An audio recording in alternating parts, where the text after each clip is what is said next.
Yo, what's going on, guys? Welcome to TPL Live. Today is our Sixers versus Raptors watch party. What up, Austin? What's going on, man? Today we are going to be doing an instant reaction, leading you up to our post-game show, immediately going down when the clock hits zero. How you doing, Austin? Not bad. Just reporting for my nightly pregame show. Love it, man. Thanks for joining. And we got my man Justin. What's going on, Justin? What's up, everybody? How's everyone doing? Doing great, man. Doing great. I'm officially done with work this week, so here we go. Sixers have a huge game tonight versus the Toronto Raptors. Austin, my man, what are you looking for tonight? Is this the Ben Simmons rebound game? Well, they actually just announced the lineup. Joel is back tonight, so he will be there. I think tonight I'm just looking for to get him established with deep touches in the post, get him comfortable early on with a guy like Baines who's giving him some issues and really open up that offense. And then, I want to see a more aggressive Ben in being more decisive. There were a couple plays against the Cavaliers where you felt like he could be a little more aggressive, take two more dribbles and dunk it. Instead, he's turning and he's passing away. So there were a couple plays for sure that I felt like it'd be great. And I think in the height of this Harden bonanza, anything that Simmons can do to really get himself going and get his legs under him and get that energy back in his step instead of having to worry about getting traded, be great. Yeah, Ben Simmons had his highest usage rate last night of 26.3, as well as the highest turnover percentage of 35.1. The Sixers as a team had a 19.1 turnover percentage, and just so for a reference point, their season average in 2019-2020 was 15.4. Ben Simmons, would love to have him back. Justin, what are you looking for tonight's game, man? I mean, I'm looking for our shooters to get in rhythm tonight. I think one big thing that's going to make a difference for this team throughout the whole season is our shooting on the outside, staying in rhythm. You notice in the past two games, Furkan was off. Obviously, Furkan's not going to be on the floor tonight, but guys like Danny Green, getting him more involved, getting him high percentage looks so he can get going this year. I think that's something we need to really look on. I really want to see Danny Green get it going, especially offensively. Defensively, okay. But you look at Furkan Korkmaz, 2 of 15 in his last two games from three. He continues to be hot and cold. So with Furkan Korkmaz out, Austin, who do you think is going to get those minutes? Is it Tyrese? Is it Matisse? Where you see this? How do you see it unfolding? Well, Doc said today it's going to be a lot of those minutes are going to get redirected towards Matisse Thybulle. So I suspect they're going to probably give him his tryout, give him his shot. Who knows? Maybe if he doesn't figure as a fixture in the long-term rotation for this team, then if he plays well in this stint, maybe ups his trade value, and then they can include him in a bigger package. Except for I think they should go for Zach LaVine, but that's just me. Yeah. So yeah. real quick question about that, because a lot of people, I've seen that a lot on social media. Is there legitimately any way you think that would happen without giving up a guy like Ben? I mean, Ben's way better than Zach. Ben is better than Zach LaVine, and the Bulls don't have like a close second asset. Like you can't settle for anything less than Zach LaVine if you trade Ben. So I don't think it's going to take Tobias. I think it takes like Shake, Bible, picks, some more stuff other than that. But I don't think it takes Ben Simmons to get Zach LaVine. All right, let's get to the comments. Matthew says, let's go Sixers. FR_Sixers. Such a good follow on Twitter. FR_Sixers on Twitter. Make sure you check them out. They say, "What's up, guys? Thanks for watching." That's awesome. Last watch party we had what, Justin? Australia to Germany. That's what I can remember right now. Yeah, I think we were missing one more. I think I just can't. Philippines. I think we. Philippines was one of them. Yep.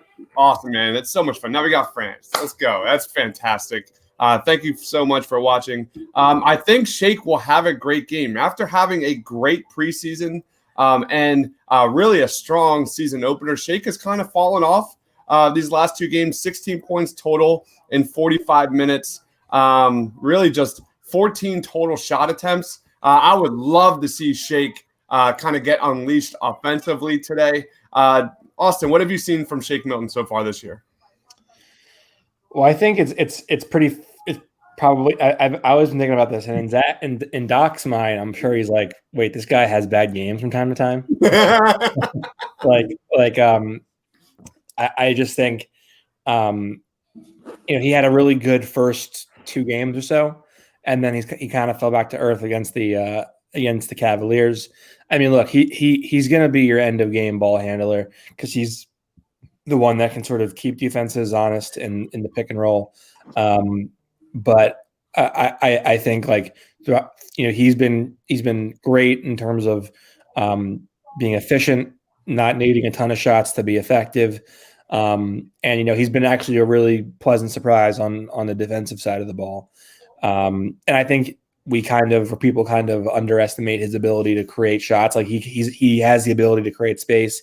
He's not like a James Harden isolation scorer, but he's a guy that can cross over, pull back, and rise up in space and knock down shots, which is kind of what this team needs, really, more than anything, in my opinion. So I think he's been great so far.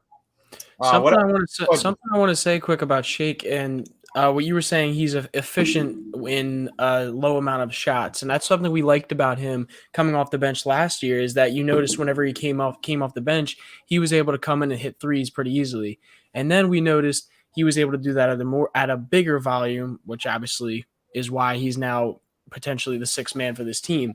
I think the past two games, it hasn't been exactly lack of good play from him, but lack of usage from Doc Rivers. It seems like he hasn't been as much of a feature in the offense the past two games. Obviously, I'm not too sure why that is after having such a good first game. Do you have any thoughts about that? Like why it is that he hasn't gotten as much usage?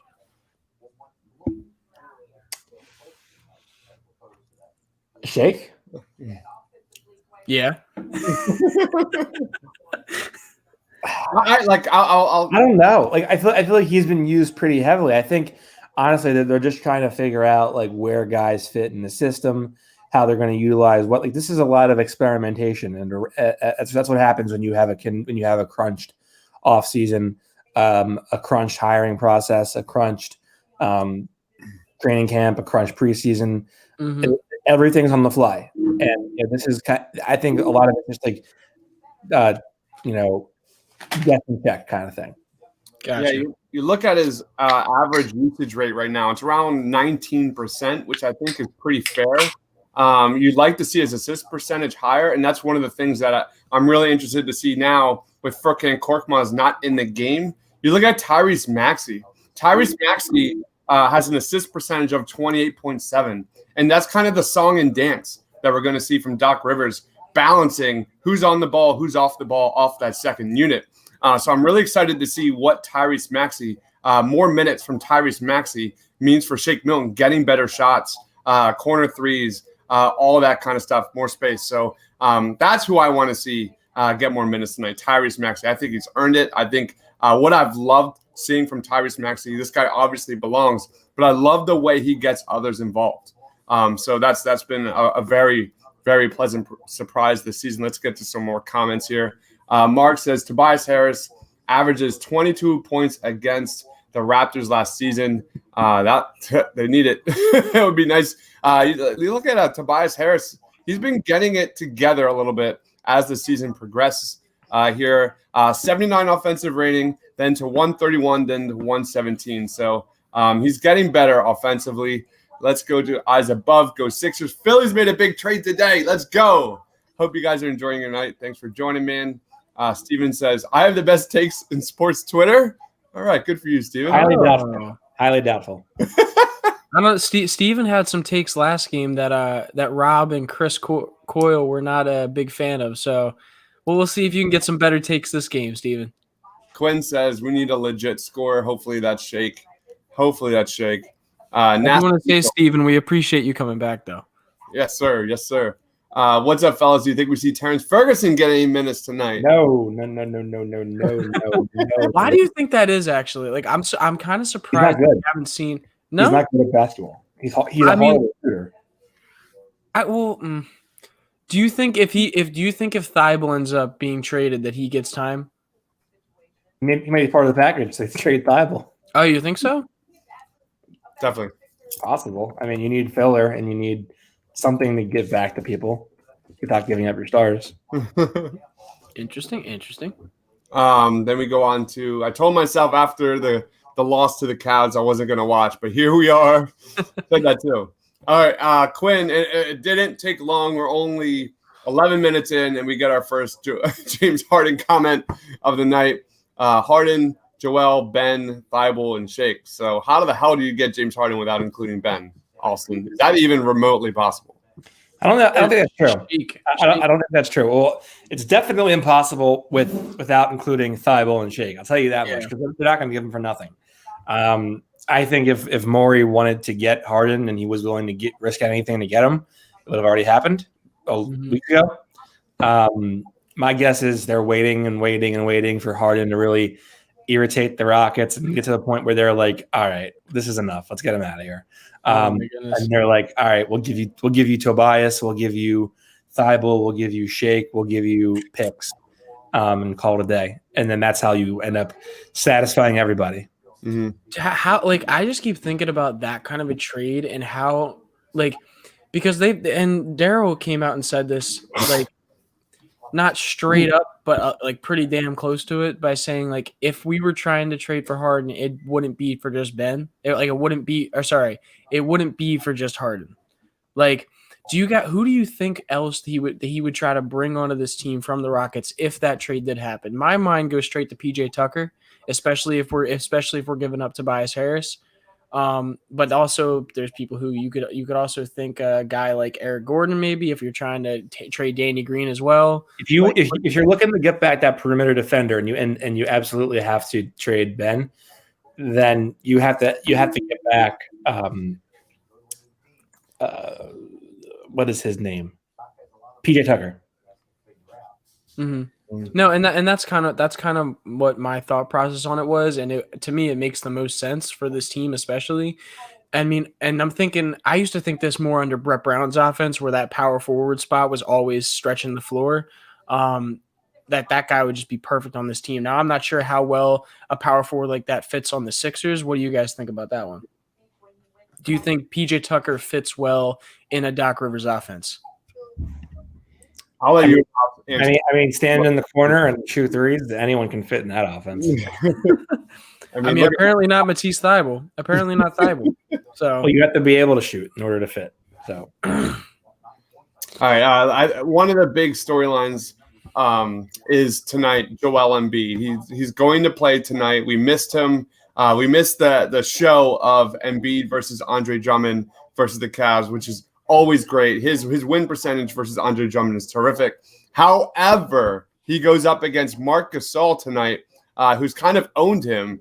Well, here's the thing. Marc Gasol's not a Raptor anymore. I know.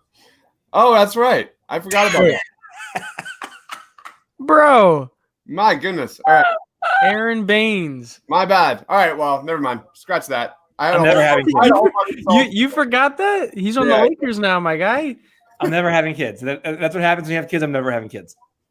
Okay, but Aaron Baines, I will say, does give him struggles at times too. When he was with Boston, Aaron Baines killed Joel sometimes. Although Joel did dunk on him before, there's definitely been times where Aaron Baines has stretched him out on the court a lot, and it's affected the Sixers defense in the past and Brett Brown's defense. So I think it's going to be interesting to see how the Raptors use Aaron Baines this year, just because he's a good all around center, and he showed that when he is healthy. So I think it'll be interesting to see what happens this game, especially because Joel is very familiar with Aaron Baines.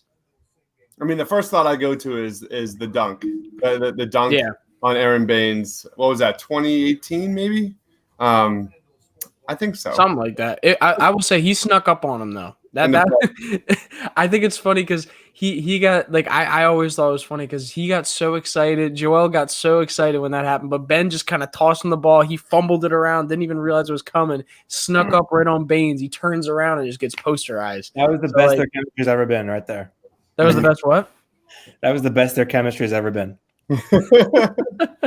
It was like Ben's leading the break, and it's just like he fades off to the left and then hands like the little behind the back pass to Joel, and Joel just like, oh, this is me, and it's one hand tomahawks it on Baines' head. I was at that game. The building was roaring. It was electric on that dunk. Mm-hmm. And my goodness, yeah, so good. What an awesome that was. Corey Thompson says Baines has owned us. Baines had bullied the Sixers in Phoenix last year when Joel was out. Here we go. One of those players that you just hate to play, like Spencer Dinwiddie, among the list. So, what's your game prediction today, Austin? And who's your star of the game? My game prediction is that the Sixers lose. I just don't think the Raptors are going to start out 0-3. I think all of Twitter probably melts down because that's what happens. And in conjunction, I'll probably have to stay off Twitter after the game because I can't stand people on Twitter.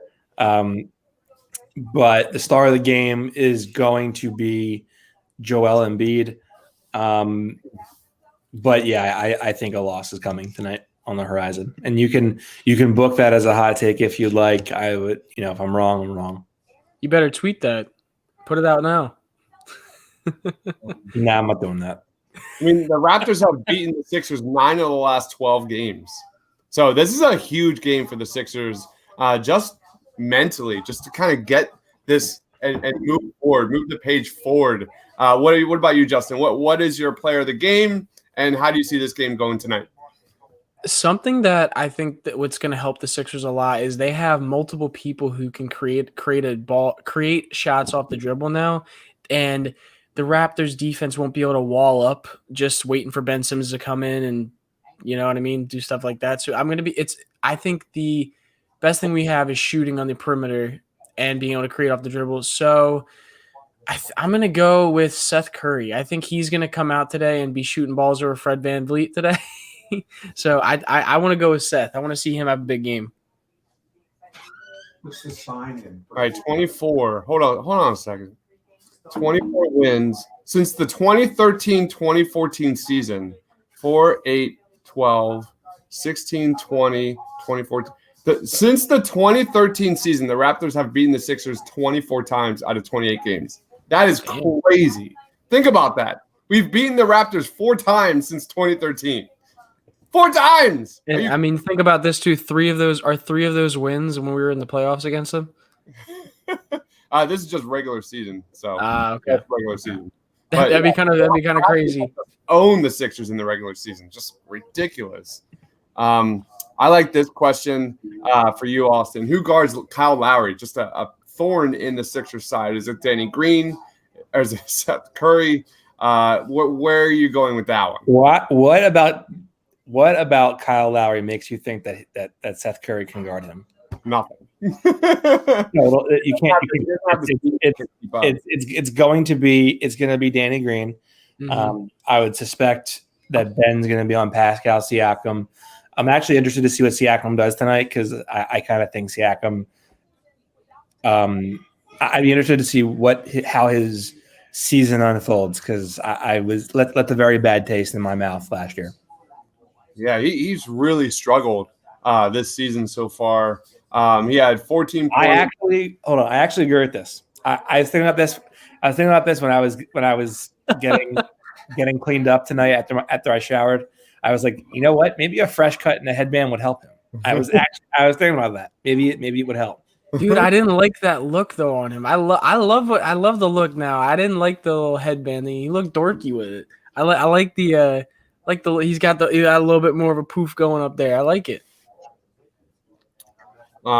Big Shane Gillis says, "Where's Ferguson? I pictured him getting minutes here. Did we waive him or something? He played minutes against the Cavs, but they were late fourth quarter minutes."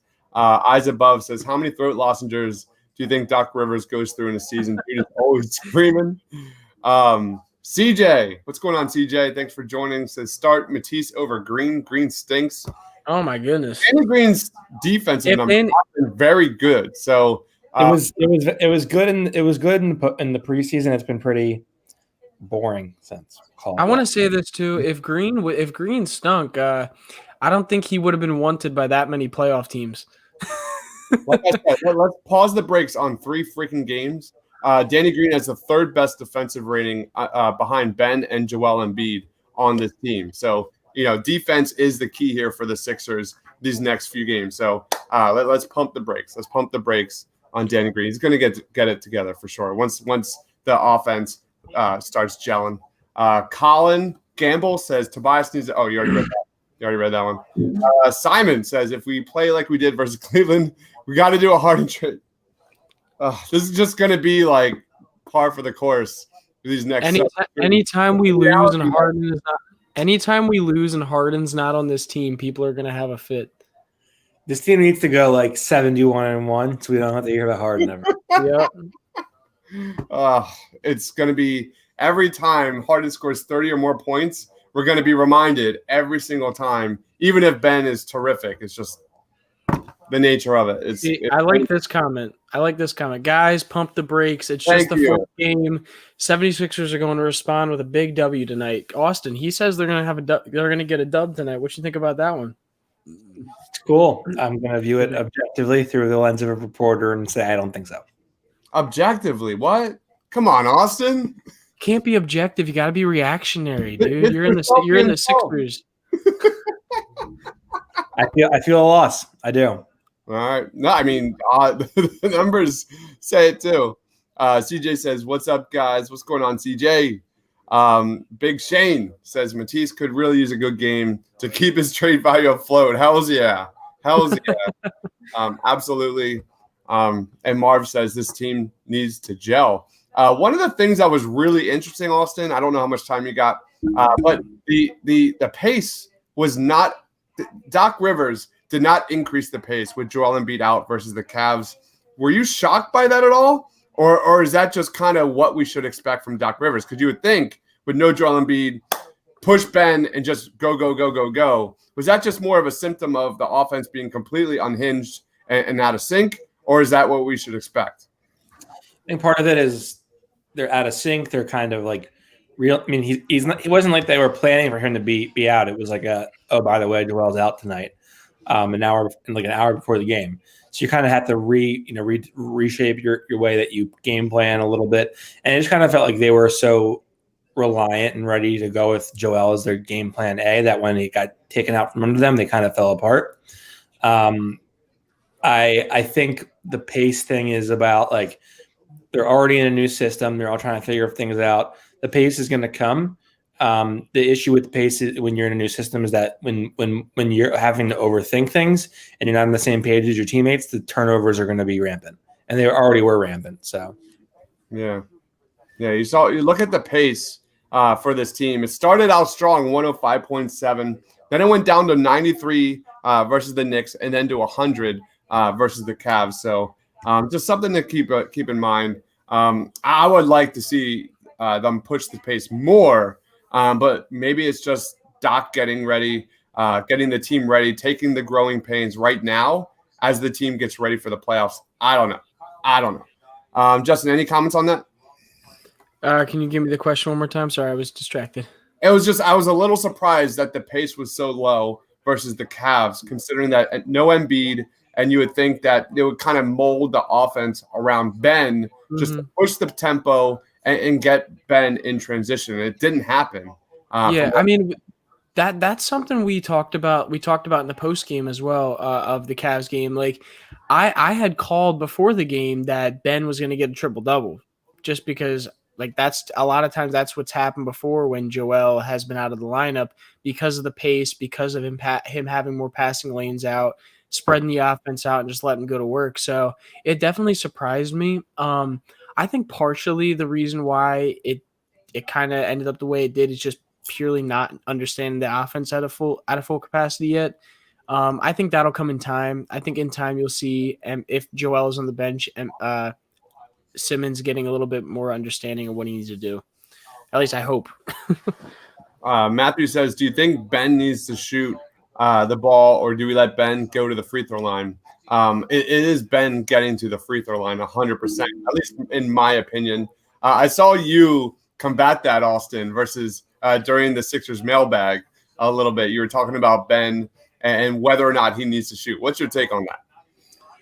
I just think when you beg him to shoot the ball, really you're just trying to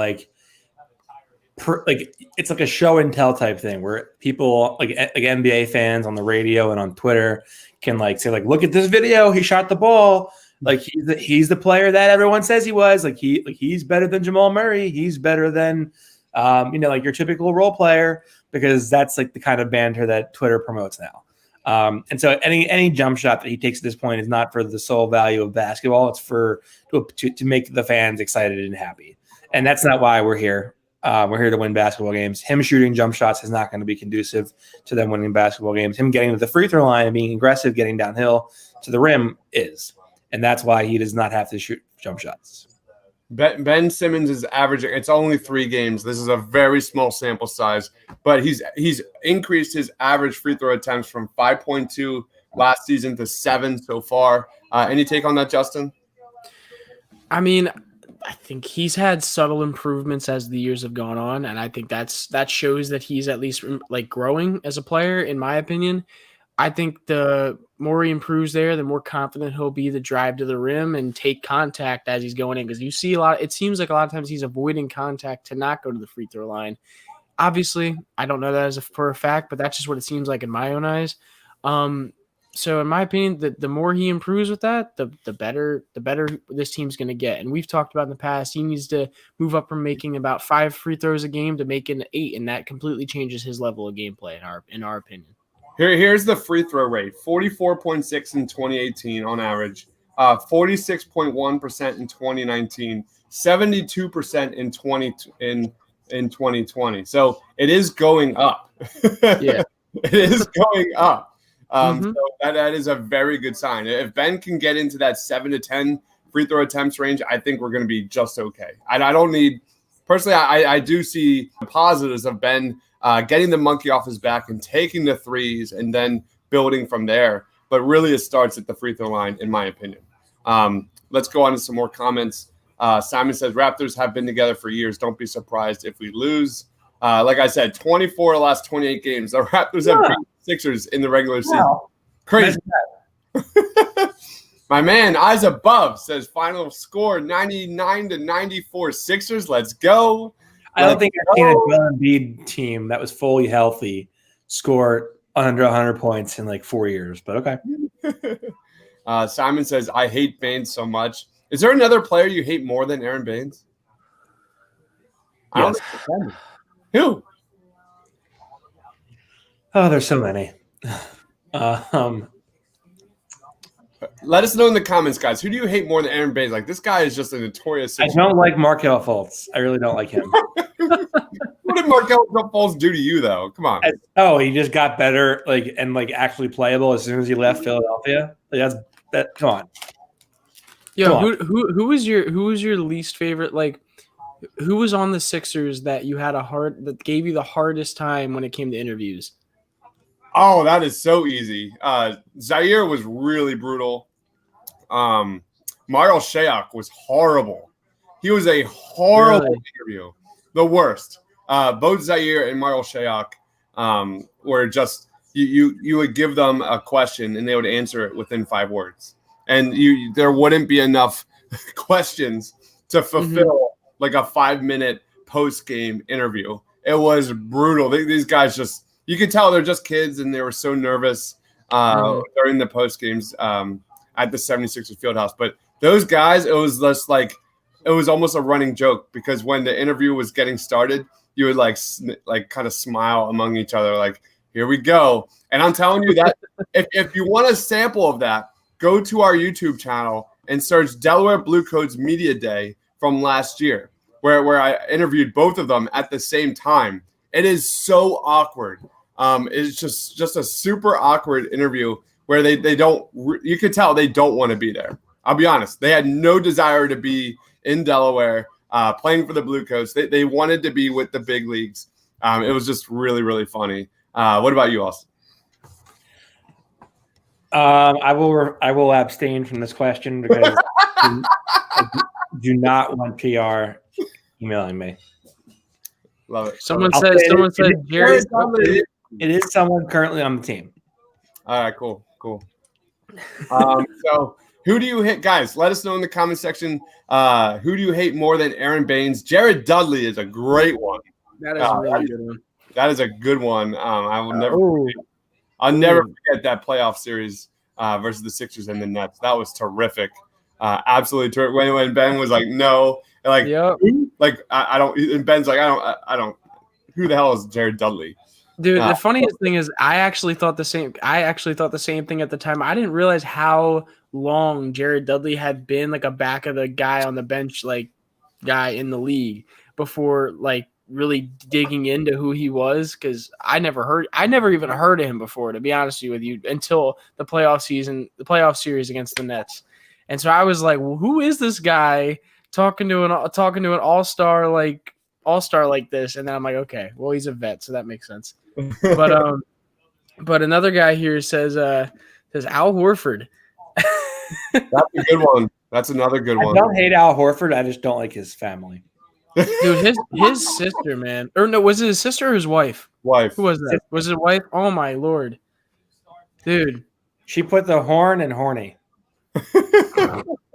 Jesus. All right. I I just want to say thank you, everybody who are watching.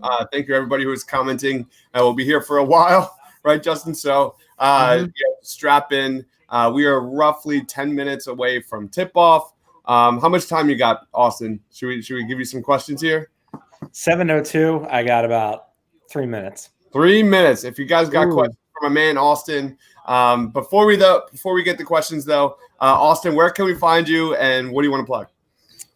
You can find me in a black hole on the east side of the Mississippi. You can find me on Twitter at NBA Krell. I cover the Sixers on a day-to-day basis. I'm a reporter.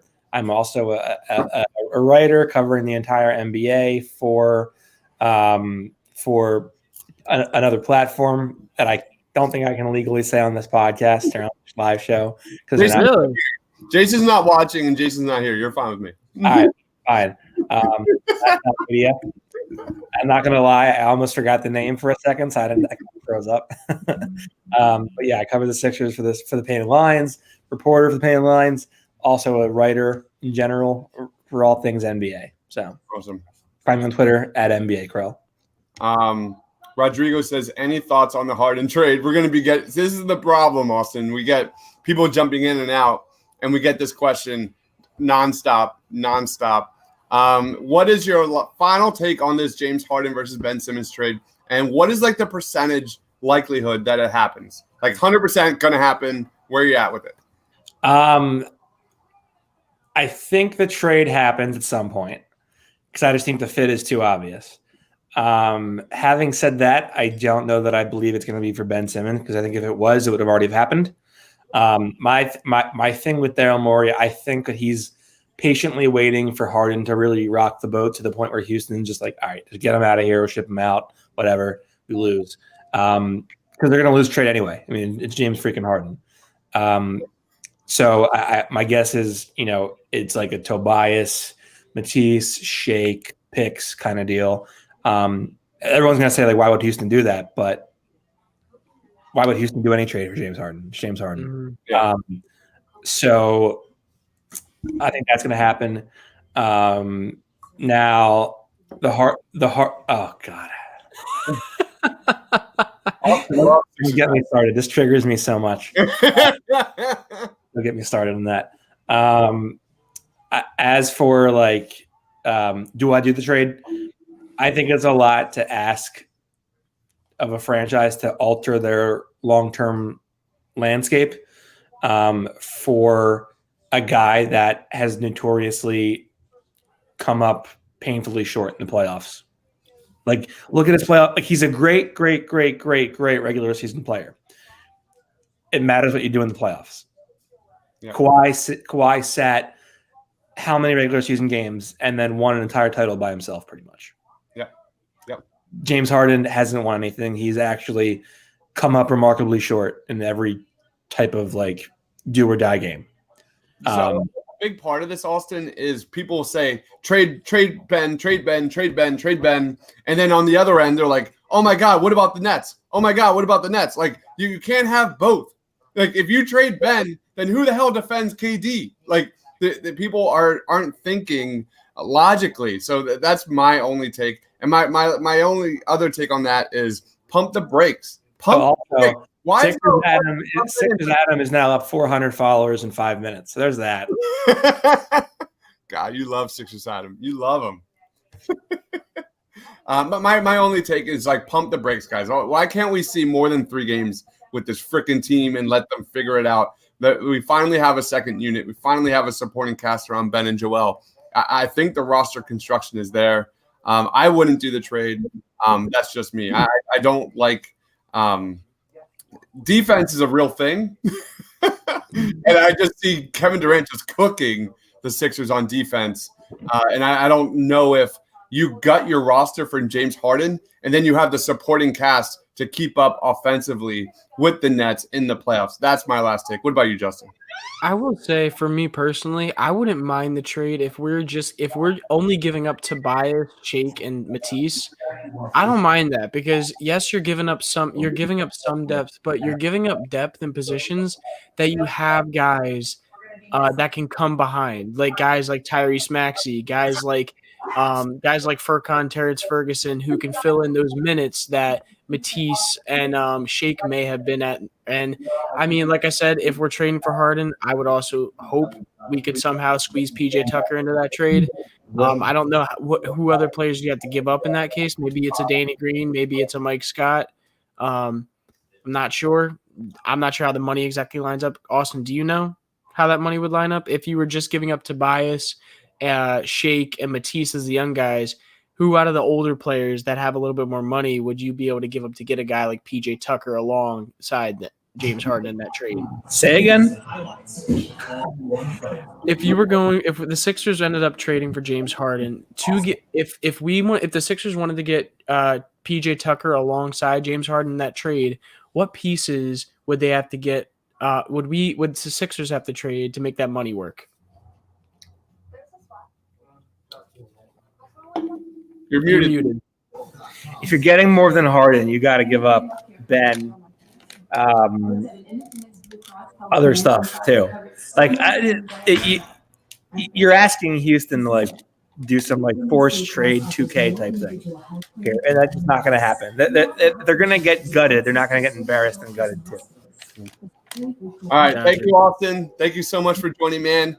Make sure you give my man Austin a follow on Twitter at NBA Crowd. Check out the Feed to Embiid with Brock Landis. Follow my man Brock at Landis Brock. Amazing NBA and Sixers content. And always check out my man Austin's recap over at thepaintlines.com. So when you wake up, go to thepaintlines.com. Check out his recap.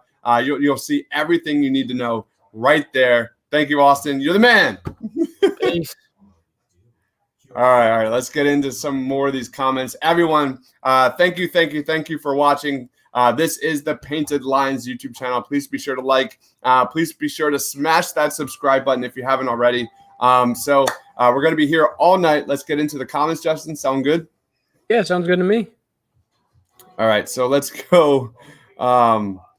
If we could do the Torrey Thompson, awesome comment. If we could do the 2016 draft all over again, would you still take Ben knowing what about his shooting? Absolutely.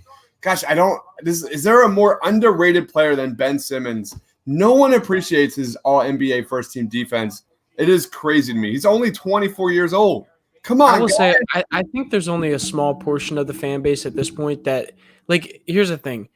At times when in past years, and not last year, but years prior to that, there were times where Ben Simmons would kind of take plays off a lot. You would see times where he was a little more lax on defense. You don't see that anymore. And I think if he wasn't defending at the level he is now, people would seriously have a problem with him being on this team. Yeah. But he, in my opinion, can be a defensive player of the year candidate every single year if he's defending the way he is. He's obviously one of the best passers in the league. What was he, second in 3-point shots? Like he would that shit 3-point shots created for his teammates. Oh, And he was always in the top 5. He's been in the top 5 in assists as long as he's healthy in the league every single season. So like with that, like no way in hell you would not be drafting this guy, no matter if he was shooting in college, shooting in high school, whatever or not. He's a specimen physically and up here as well. His IQ, and that's what people say all the time. His IQ is insane. Yep. All right, game's about to get rolling here. Let's limit turnovers. The Sixers had a crazy 19.1% turnover percentage last game versus the Cavs. And then let's limit 3-point percentage, man. You looked at the Sixers' issues on the road last year. They gave up 38% on the road to opposing teams versus the Cavs. The Cavs were just cooking. The previous 2 games before that, the Sixers did fairly well in their season opener and versus the Knicks. So that's where we really need to see this tightened up. Let's go on to Alex said James Johnson. Good one. Any love for Goran Dragic? Like the second I saw him bitch slap Ben Simmons in the playoffs, like he was dead to me. I know that guy is terrific in the playoffs. Yeah. He's outstanding, just a clutch player. But Dragic, after that, he was like, I hated that guy from ever since. I'll tell you what, I actually like players like that, and that might sound weird because like obviously it's against guys like the Sixers, but like I like low key. There's a special place in my heart for guys like the Morris brothers, for guys like Goran Dragic, all those guys, just because they're such like gritty players. I always like it reminds me almost like TJ McConnell, although TJ is like a nice dude, obviously. You need to go back and watch some of those Bulls versus Knicks games. Then you would love that basketball. When like if you're getting in the paint and you're going to try and dunk it or finish strong at the rim, they'll put you on your ass. That was like, yeah, I bet. And listen, I've watched a ton of interviews with guys from those eras talking about like even guys like Matt Barnes who will sit there and say like, dude, I'm not letting a guy dunk on me. Like he's gonna get thrown on the ground if he tries. Yeah. So like I get that. There you go. We got a defensive rebound by Ben, runs the open court, gets the easy layup on the other end. That's how you start, baby. Let's go, baby. One thing that you're noticing already is they have Tobias on OG Anunoby. Danny Green is on Kyle Lowry. Danny Green is on Kyle Lowry, and Ben is on Pascal. It's fallen how we kind of expected it to. I love this comment. Nick Wisely says, "I bet $2,000 on Aaron Baines to make the under on 1.5 threes." Oof. Make the under? Oof. I don't know about that, man. I don't know about that. Dude. That's a tough one right there. But I don't know if that's what just happened to. What the hell is Love he to holding? see Ben push the tempo there, get the board, push the fast break, get an easy bucket. That's how you get Ben engaged early on. We need to see Ben engaged for 4 quarters. That's a really good start. That's what you want to see.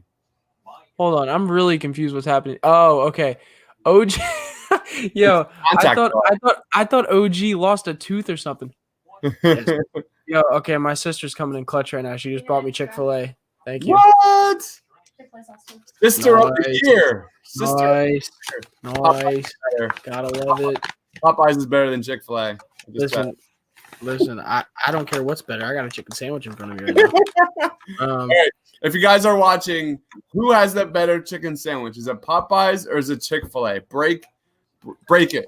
I think it's Popeyes. I think it's by far Popeyes. I'm gonna be honest with you. I've never had a Popeyes chicken sandwich. Dude, you're missing out, man. You're missing out. When eventually we get the Painted Lions guys to meet up.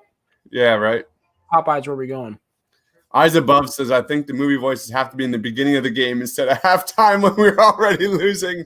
We're not doing – dude, I woke up with like a sore throat from doing that. I don't have the what is it, the gravitas. Like, I don't know what that's called to be able to, like, do that consistently. No, listen, I get that. I don't either. I mean, like, I can do it for a little bit, but my God. Dude, I have the raspy voice. Yo, Kyle Lowry already just got a turnover off some BS that he tried to do. I'll tell you, he's one of the players that, like, he seems like the nicest dude, like, off the court and even on the court at times. But he just has, like, he goes for those little knick-knack fouls like Trae Young does a lot of times, and it pisses me off beyond a lot of things. Yeah, like I mean, Kemba does it, Marcus Smart does it, but like Marcus Smart at least is like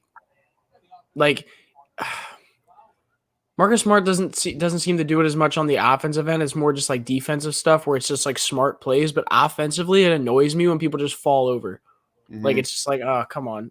Like, you're just running into people and just jacking it up. It's annoying. Anthony Hand says KD would score 30 no matter who is defending him. Wow, Tobias Harris has 2 early buckets in this game. He's got four of the Sixers, 6 points. That's what you want to see, baby. Let's go. Yeah, love it. Get the ball rolling offensively, man. That is everything. Another Aaron Baines missed 3. So there it is. So I'm rooting for you. Who said it that Aaron Baines needs to make the under? So we're rooting for you, dude. Yes, we are. I don't want you losing that $2,000 unless you got some. If you got some good money on you, we do take donations here. We will take your money. So I mean, listen, like, don't be afraid. If you got kind of money to lose $2,000. So my only take on this comment is the Sixers took the Raptors to 7 games because of Ben Simmons' defense against Kawhi. If you didn't have Ben Simmons in that series versus Kawhi, it would not have gone 7 games. He already shot like, what was it? Almost like over like 50% in that series. Like I would bet you he's shooting like 70 without Ben out there. Yep.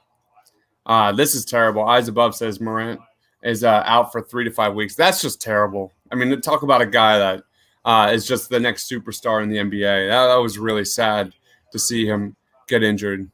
He's so fun to watch, but he's also just such a good leader for that team. You can tell, like, he's just one of those guys that's going to be in this league for a long time. And I'm excited for him to get back and get healthy. I think he's going to come back okay. Like they said, it's just an ankle. It's an ankle sprain. It's not like he has like a torn ligaments or anything like that. He's gonna be all right. Just needs to get back and get healthy. Yep. All right. We got some people saying Chick-fil-A. We got some people saying Popeyes. Do you think Popeyes? This is a really fun. Yeah, I'm gonna get to that in a second. He says, Rodrigo asked, does Danny Green from 3? Damn, need you, buddy. Do you think Simmons has been underperforming so far? I ran a poll, 169 votes. The majority of those votes says they would grade Ben Simmons through 3 games a C, and then a 40% a B. Come on. Where are you at? C? I think Ben, like, honestly, even last game, he did not play how we need him to play when Joel's not on the floor, but like he is easily your second best player on this team. Like, I don't think he has played that terribly in the first 3 games. Sure, the third game it didn't look great. It's your first game in a new offense without your best player on it. It's gonna look bad. Simple as that. It's gonna look bad, even though he is like a top 20 player in this league. Like, I think he's gonna be just fine, and I think he has been playing just fine. Guys are allowed to have bad games, but from what I've seen, his defense versus the Knicks, the season opener, I'm good with what I'm seeing. If he's going to average in that 7 free throw attempts per game, I'm happy. That's progress right there.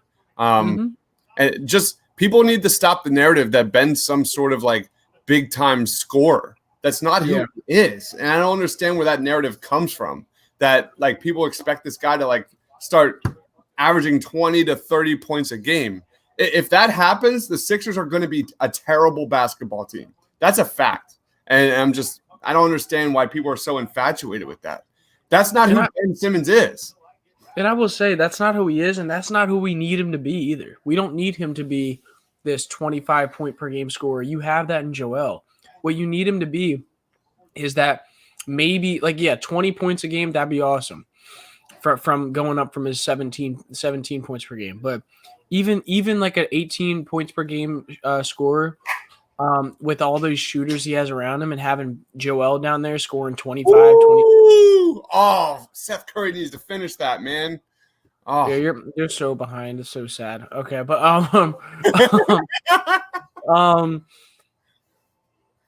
but like with all the shooting you have around a guy like Ben Simmons, and with this elite scorer you have in the paint and Joel, you don't need Ben to be scoring 25 points a game. You just don't.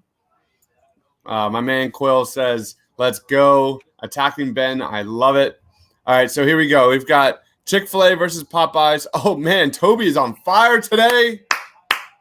Toby. It's the Toby show. This could be the Toby game.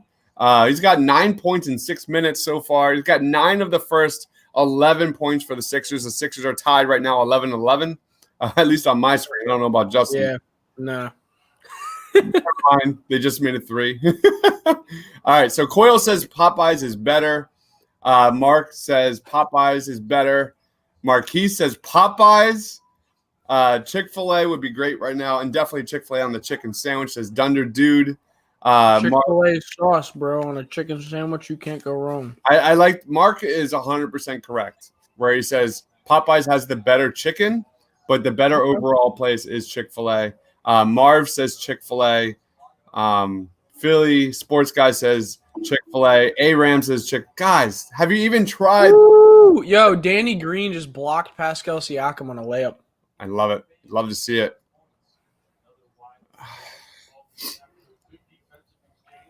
Aaron Baines with 1 3-pointer. So I haven't seen it yet. Have you seen it? To be honest with you, I've been focused on my chicken, so I may not have seen it. But he may have hit it. I saw him miss a 3-pointer. I haven't seen him make one yet. Yeah, they're down 17-11 right now, going into a timeout. Yeah, so Aaron Baines has not made one yet. So we're rooting for you. Whoever made the $2,000 bet on under 1.5 threes for Aaron Baines, we're rooting for you, dude. We're rooting for you. Dude, listen, that's not a good bet in my opinion. He hit 40% of his three-point shots. What was it, a year ago or 2 years ago? Yeah. I mean, mind you, I don't think he's taken a bunch of the threes for the Raptors, but he's not a bad 3-point shooter. Yeah, right on, man. Right on. Let's go to some comments. A lot of Tobias love going on. Tobias is looking good. Get it, Toby. There you go, Toby. Stephen Green says, "Where's the other dude who called me a troll?" He's probably joining later on today. So get ready. He'll probably be joining. Marquise says, Tobias Harris is balling. Toby looking decent. Tobias Harris for president. We're getting crazy. Sixers can do better than this. All right, so the Sixers are out of timeout right now, down 17-11, 4:44 left. Where are we at? So, wow, this is crazy. Ben Simmons and Tobias Harris have all 11 points of the Sixers right now. Yeah, I don't think Joe has made a shot yet. I don't think Curry has either. Tobias and Ben are 5 of 9 from the floor. The other 3 starters are 0 for 6. So Danny Green continues to his cold streak in this starting lineup. He had 12 points the last 3 games for Danny Green. The defense has been nice, but the Sixers need more offensively. That's why Matisse couldn't hang in the playoffs versus the Celtics. The defense was nice, but we need a guy that can get a bucket. And if you're not a consistent threat from the perimeter, I'm sorry, bro. We need more than that. We need more than that. This might be a hot take, but don't be so. This might be too hot of a take to say right now, but I wouldn't be surprised if Danny Green keeps shooting the way he does. If a guy like Matisse or Maxey gets a shot at that starting lineup, I really wouldn't. It would be Shake, Seth, and Ben in the backcourt. I guess I really I don't think you put Shake in the starting lineup. I think he really wants him to run the second team. Unless he's confident, unless Doc is confident enough that he can stick Tyrese in that second lineup and let him run it. He may be, but like Tyrese is still a rookie. He's only been with the team for a few weeks now, realistically, and he's still probably trying to learn the offense. So I don't know if he would trust him to just take over the offense completely when on the bench. You know, I see Tyrese as a guy on the ball and actually being more impactful, getting others involved. I see Shake, and I see a guy who thrives in the catch and shoot and is a better fit with Ben because he can cut to the basket, play better off ball, and all those sort of things. He's a better shooter from three. So I see that as a better fit. I'm worried about his defense. It's been pretty good so far. I have the stats on Shake's defense. I'm pretty sure it was top 6 on the team. In fact, I think it was number 6. You look at Tyrese Maxey, 28% assist percentage. That guy needs to be running the pick and roll. That guy is absolutely dynamic, leading the pick and roll. Shake Milton's 10.1%. You like to see that higher, but obviously he's a bucket getter. Shake has an average of 109.6 defensive rating. That is the best. No, I'm sorry. That is the second best after Dwight off the starting lineup. I think this is pretty key. We're just like in this game so far, we're just missing good looks. It looks like to me, I think in time it'll come once people get in rhythm more. But that's what it seems like. I agree. Joel hit his first 3, so that's good. Nice. So we have Shake as the first guy off the bench.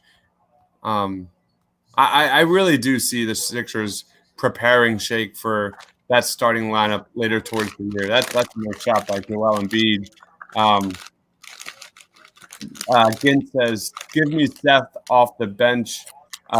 Marquise says, JoJo 3. And Coyle says, Embiid. We got Tease in the game. Matisse is already in? Yep, he's in there with who is that? Oh, it's Ben. Ben's in the far corner. We got Matisse out there, Tobias, Joel, and Shake. So obviously that's Matisse is that official replacement for Furkan Korkmaz. There it is. And I think they're going to spread out the minutes a lot. I don't think it's going to just be a like Matisse gets Furkan's minutes thing. I think it's going to be spread out between Maxey and maybe even Ferguson, depending. I think that if Ferguson is possibly going in any trades, like Austin said, I think it's possible he tries to get Ferguson out there a little bit to show him off. Yeah, but 100%. Especially in a moment where Furkan's down, so it doesn't look as bad. Mm-hmm. So, at least that's just my thinking on it. Right now, I'm kind of surprised at that Matisse is guarding I think it's Norman Powell instead, and they have Shake on Fred VanVleet. Okay. Oh, good pass by Toby. That's not a foul? Oh, okay. Right now, Alex Lynn is in for Aaron Baines, and I really want to see JoJo go at him.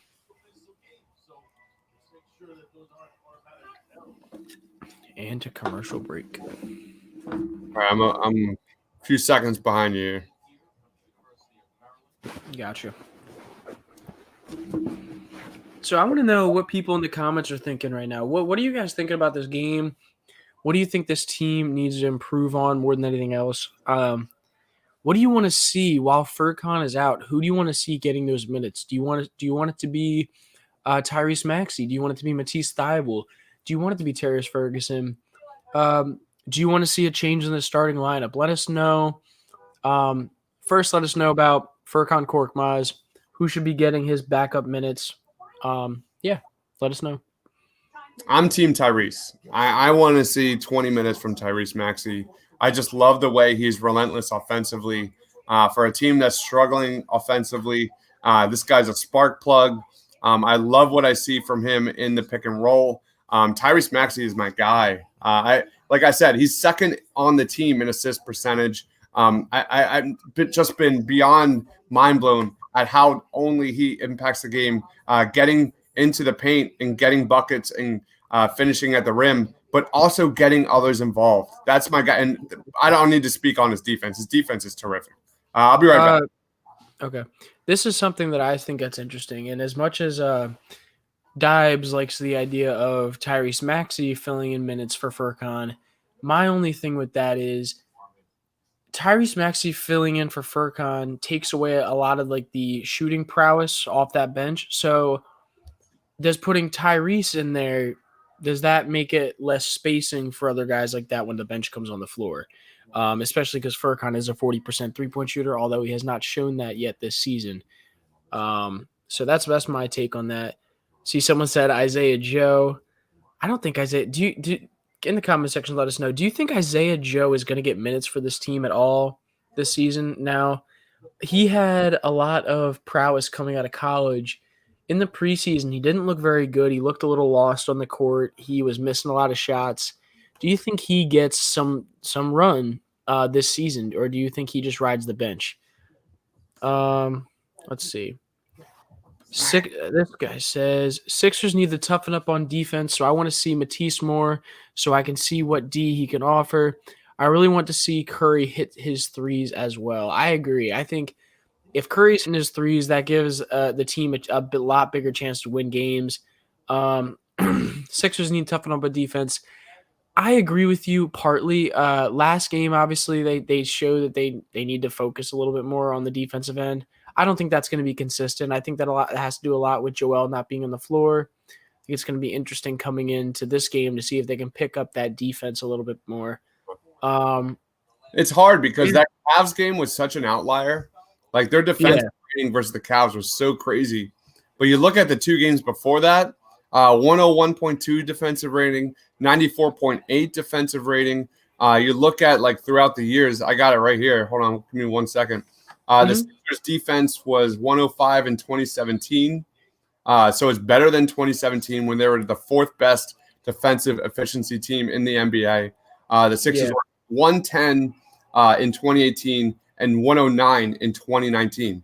So, like I said, throw out that Cavs game. They look good. So let's see how this goes. No, I mean I hear you. I think I agree. I think defensively this team has a really strong chance to be elite this year, and I think yesterday's game is a definite outlier in my opinion. We got Tyrese Maxey, baby. Let's go. Yep, Tyrese Maxey's in there with Matisse Thybulle, Shake Milton, Tobias Harris, and Joel Embiid. I'm really curious about this lineup right here. Well, that was an interesting shot by Joel. Joel just tried to draw a foul from the three-point line. That was the most interesting. Another missed wide open three-pointer by Tobias Harris. Even though I know he's balling out, but that guy's gotten nonstop wide open threes this season. Do you think having Matisse Thybulle out on the floor with Toby because of the relationship, do you think that helps Matisse at all? Sorry, what's the question? Matisse and Toby obviously have a pretty strong relationship off the court. Do you think having them run on the court at the same time helps Matisse's game a little bit? No. No? Tobias is just not the creator that we all want him to be. He's just not that guy. And if you have a lineup with Matisse Thybulle, you got to have guys that can facilitate and move in and out of a pick and roll, and you have to have guys that can be lights out from three. And just I don't know what Tobias is. Tobias, I love what I'm seeing tonight from Tobias Harris. This is exactly what they got. They have Tyrese Maxey running the point on the other end of the court. Tyrese for three? Almost. It was really close. It rimmed out. That's what you want to see, man. Yep, he had an open corner three shot. It was a good form. He hesitated a little bit, I will say that. But ultimately it was a good shot. Good. Nice pick and roll defense there by Tyrese Maxey on OG. Having Tyrese defend OG Anunoby, I love it. He's such a beast defensively. Yeah, Oh, he really is. damn, hit the back of the rim. Yep. Tyrese hit the back of the rim. That's all right. That'll go in. Ooh, good defense from Matisse Thybulle. Well, good pass out Tyrese. Tyrese for three. Oh my God, long again. Come on, man. He seems to not have a lot of touch, which I mean, we kind of knew coming out of college is that was something that he's had to work on. A few times, a few different analysts have said that his shot's really straight on and it lacks some touch, and that's something he worked on with Chris Johnson, I think it is, or is it Chris Johnson? Is that his name? His shooting coach? Yeah, I think it is. Chris Johnson in the offseason, it seemed like his release point was raised a little bit, and he was trying to get a little bit more arc on that. Hopefully that can grow as he's in the league, and I think it will. He seems to have a good form, so I'm not too worried about that. But him shooting threes is going to be a really big difference on whether or not he is a star in this league, because I think if that's in his game, he's already a good ball handler. He's already a good driver to the rim. If he can hit open shots or even create 3-pointers off the dribble for himself, he's going to be an elite player in this league, in my opinion. I think he has a little bit of that in him. I do think he has a little bit of potential in terms of getting his own shot down the road. But I do like his touch actually in the paint. In the pick and roll, it's terrific. He was I'm going to base this off of my scouting report video, in that 67th percentile scoring in the pick and roll last year with Kentucky. So I do think he's fine in the pick and roll. But like you said, Justin, Toronto Raptors, baby. Oof. You didn't even see the worst part yet. Oh, God. The Sixers have not scored in the last 3.5 minutes. I could tell you they don't score in the rest of the first quarter. Oh, God. So this lineup that I was excited for is not exactly Tyrese, another miss. Like I said, we're missing a lot of open shots right now. We're missing a lot of easy layups and open shots. So I think that those will, as we play, I think we'll be all right. Like, we're getting good shots. That's basically what I'm trying to say. So the Sixers are down 28-17 in the first quarter. Philly B says Tyrese Maxey is what Fultz was supposed to be. I disagree with that one. I actually want to talk about that for a second. Maxey and Fultz. So like that has been a narrative that's been on social media for a little bit. Fultz coming into the league was supposed to be a guy that was athletic, was super athletic, super good IQ, could hit 40% of his threes, could drive to the rim and dunk on bigs. Like, coming into the league, he was supposed to be a beast. And that is why we picked him with the first overall pick. When his shooting went to shit, that's really what messed up his – like, that. I think, honestly, Tyrese is what Matisse kind of is now, a little bit more than what Fultz was supposed to be with this team. Now, if Tyrese can show us a consistent outside game and a consistent shooting, I think, yes, you could say that. But as of right now, I don't think we can go that far. Markelle Fultz Markelle Fultz had a history of shooting over 40% from three. Markelle Fultz came into the league thinking this was a bona fide scorer. Tyrese Maxey is not that. Like, my ceiling for Tyrese Maxey is in that, like, 15 to 17 points a game range, 80% from free throw, probably league average from three, but being an all NBA defender.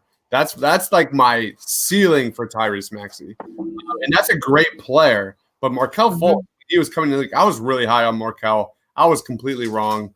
Obviously, you can't predict what happened, but that I do believe that Markelle Fultz had very good defense potential, just like Tyrese Maxey.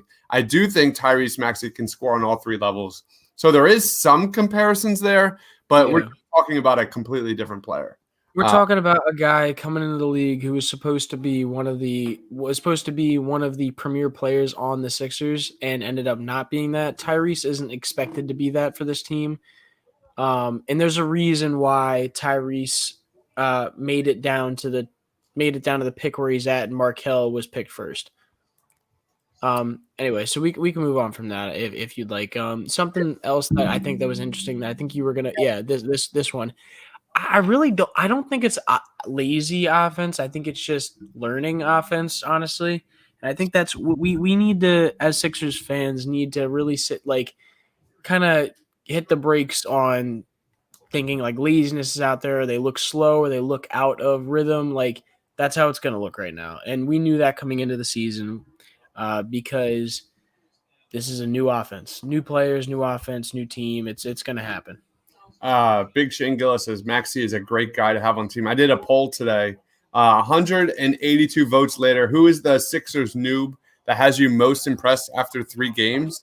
And Tyrese Maxey won the vote here with 53% of the votes. Really? Over Dwight Howard, who is second with 32% of the votes. Did you have Seth Curry? Did you have Seth Curry on that list? 13% Seth Curry. Okay, because I actually think Seth Curry has been the most impressive in the last 3 games. So, like, if you're talking preseason, then yeah, sure. Tyrese Maxey was super impressive.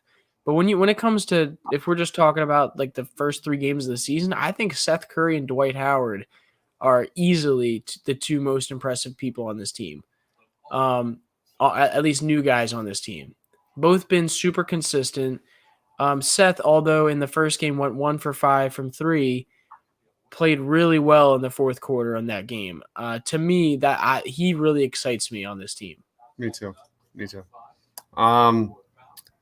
Sixers aren't looking as solid as they did in the preseason, that's for sure. People were kind of hating on that lineup. It didn't work. I don't want to look at what Matisse Thybulle's plus minus is right now. I'm a little nervous.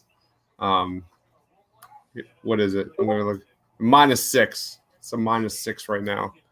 Nice little take by Mike Scott. Wow, I don't think we've ever seen that. That's pretty. I mean, we did see him dunk last season on somebody.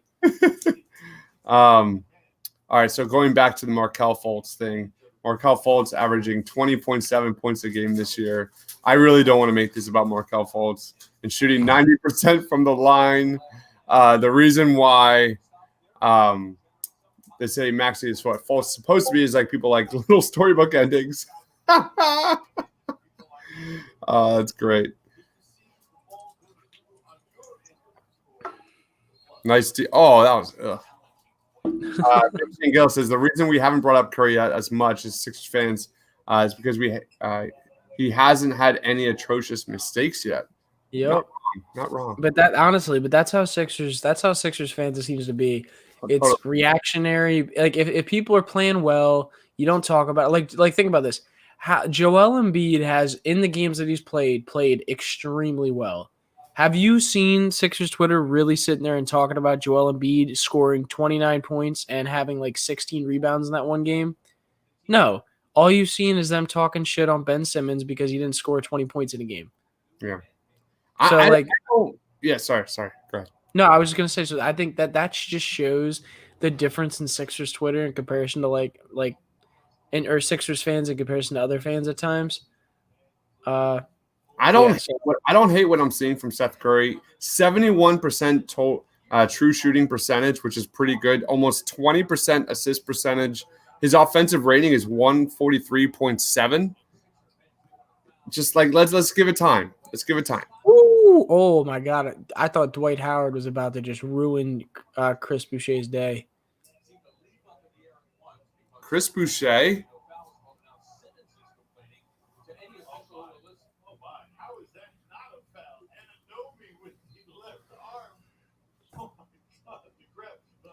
Chris Boucher is his name, right? Why does that sound wrong? Yeah, the Chris Boucher I'm thinking of is the guy from Florida. the guy that was.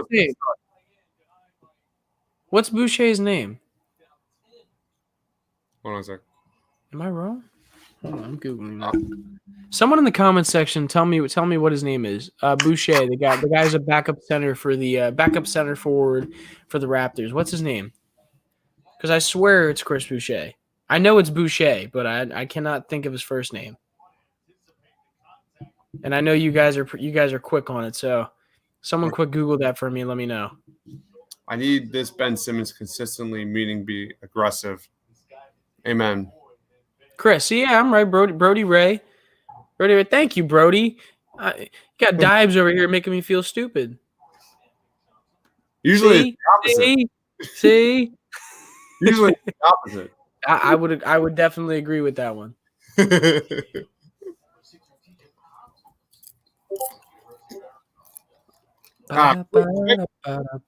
Quick plug to everyone watching. Go check out my man Shane's latest 2 videos on film breakdowns. Oh, yes. He broke down Jalen Hurts versus the Dallas Cowboys. And then he did Jordan Mailata versus the Dallas Cowboys. And they are terrific videos. They're only like 6 to 8 minutes long a piece, but they're really in depth, and they'll get you just kind of in the know of how they perform. Good defense from Ben Simmons. No, I agree. Definitely go check out the check down videos from Shane. Really great analysis of the Eagles. Jordan Mailata, though. Jordan Mailata has been one of my favorite players to watch this year. Just his like form on the offensive end on line play has just been amazing, for especially considering he just started playing football only a few years ago. Ooh, good defense from Danny Green. Yeah, Danny Green is 3rd on the team in defense. Yeah. 101.3. So, I mean, obviously everyone was terrible against the Cavs. But defensively, I am good with Danny Green right now. Why is Mike pulling him out of shots he is when he's missing this many, bro? Dwight's as good as I called this guy my latest man crush, my new Norvell Pell. But Dwight Howard, yesterday and now the turnovers today, like the turnovers need to stop, man. The Dwight Howard's been a turnover machine lately. Dude, it is the 4th game of the season, my guy. Why are you already worried about the future of this team? Maybe comment of the day right there. I'm not even going to read it. Chris Boucher, and it's one. I don't understand. I don't understand that. I'm sorry. Somebody explain in the comments. I'm a little buzzed right now from drinking, so someone's got to explain that one to me. Am I too young? Am I to understand a reference right here, or am I just dumb? A doucher. It might be the dumb one. I see. We have comments. Philly B saying the Sixers are terrible without Embiid on the floor. The bench has not been as impressive as they were these last, I guess, the first few games. The first opener in the preseason, they looked terrific. Right now, the bench only has 3 points for a 12, 18, 23 minutes. The Sixers bench has 3 points in like 20-some minutes. That's not good. Yeah. You're 100% correct, Philly B. They're just missing shots, and it's bad. It's not a good time. I mean, you hope a lot of the guys who are missing shots right now, percentage-wise, aren't this bad. So you'd hope that it bounces back, and I think it will. I'm hoping this game becomes close because I don't need another blowout. We just had it yesterday. No, we can't deal with another Cavs 2 days game. ago. Quincy says yes, the bench is terrible. Yeah, but you got to think also we're 2 for we're. What are you saying? I was just saying. Ask me 7 days ago. I thought the bench was like the biggest positive moving forward this season, and here we are. This is the ebb and flow of the NBA regular season. You got to think too. The Sixers are 2 of 12 from 3 right now. We're shooting like 10%. And we're wide open shots. Yeah, so like, in my opinion, when you see that happening, there's a good chance that we go on a run at some point once we start hitting shots again, making this game a little bit closer. That's great. So, where'd you get that for the bet?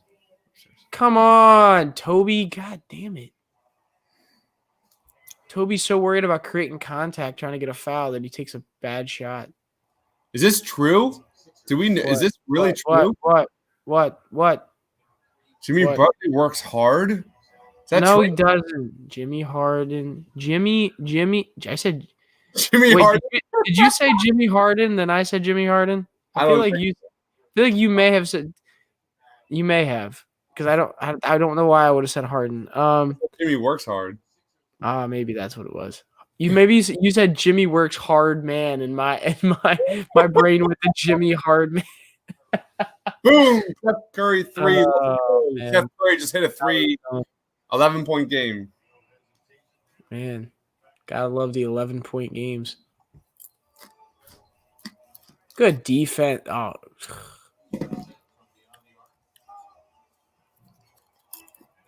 Oh no. I feel like Kyle Lowry is about to make Danny Green look stupid. Okay, just kidding. It didn't happen.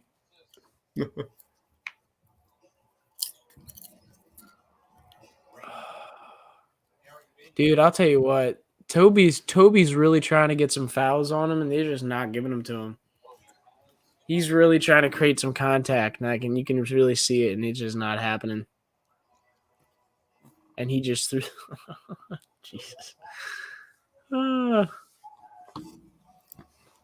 man.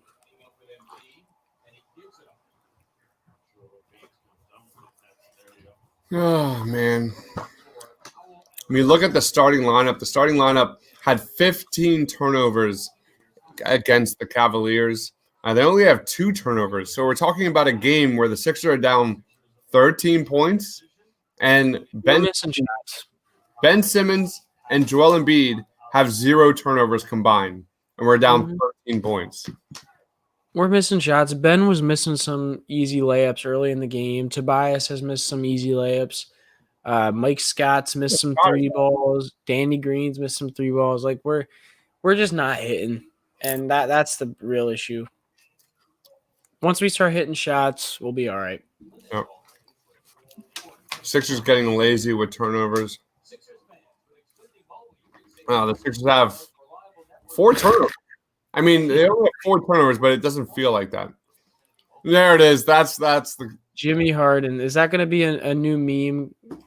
Is that going to be a painted lines meme from me? Wakes up and goes to the Dude, he did it. Ben Simmons just jumped in the air, running from Jesus Lord, if I had to see that again. Ugh. That is the play that just makes me want to dude, it's same brick wall. It just it pisses me off more than you think.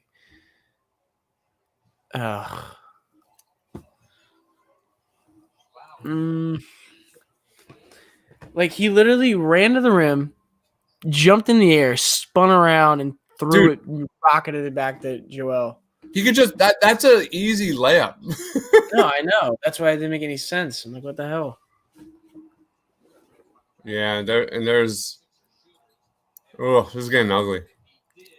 I mean, it was okay. Like we scored on it, but I'm just like, ugh. That was sloppy though. That was pretty. No, sloppy. I know. I'm just glad that we're at least playing like good defense. I think we should make a new game where we take a sip every time we get a Harden trade comment. No, that people are just gonna keep spamming it. We're gonna try to get me drunk. In the comment section, should we take a sip of alcohol every time we get a James Harden trade comment? Because that's absolutely. Philly B says, "I miss Iverson." Aaron Baines shooting threes. Oh, he missed it. Good. We have a guy that has a. Joel, that was so dumb. That did not make any sense. Joel literally just what? There were 2 people under the rim for the Raptors. Joel was there under there with him. The ball was about to go out of bounds, and he jumped out of bounds to throw it back in and threw it directly to one of the guys on the other team, and they scored. It just didn't make any sense to me. Seth Curry from 3, and he missed it.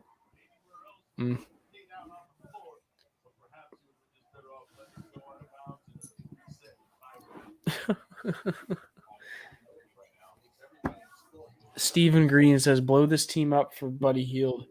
So Philly B says, I miss Iverson, Brown, and Croce. I actually met Pat Croce. He owns the Rum Barrel down in. Do you know who Pat Croce is, Justin? I can't say I do. Can't say I do. All right, Can't say I do. All right, so Pat, is that a bad thing? Maybe. Do I care? No.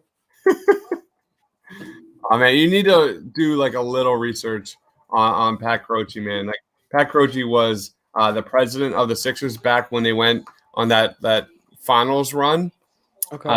Fast forward like 10, 15 years ago, and I was down in Key West. He owns a restaurant bar down in Key West called the Rum Barrel. So here's me. We're vacationing down in Key West, and I'm decked out in all my Sixers gear, knowing that I've heard that he like hangs around there. Yeah. And I go into the restaurant. I don't see him. We continue walking all around throughout Duval Street. On my way back, we're walking back. I don't see him. I'm kind of disappointed. And all I hear is this in the distance, "Go Sixers!" And I turn around, Pat Croce. I shit you not. It was That's funny. And then we talked about how, because it was right after he left the Sixers.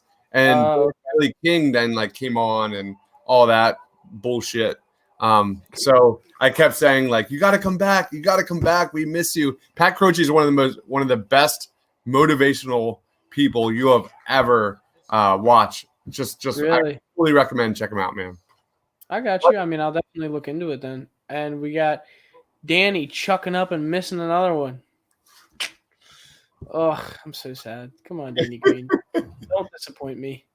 So many people were talking so much shit on him coming to the Sixers saying, "Oh, he's a bad 3-point shooter," and I defended him so much. Oh, I would be really upset if he didn't get it together.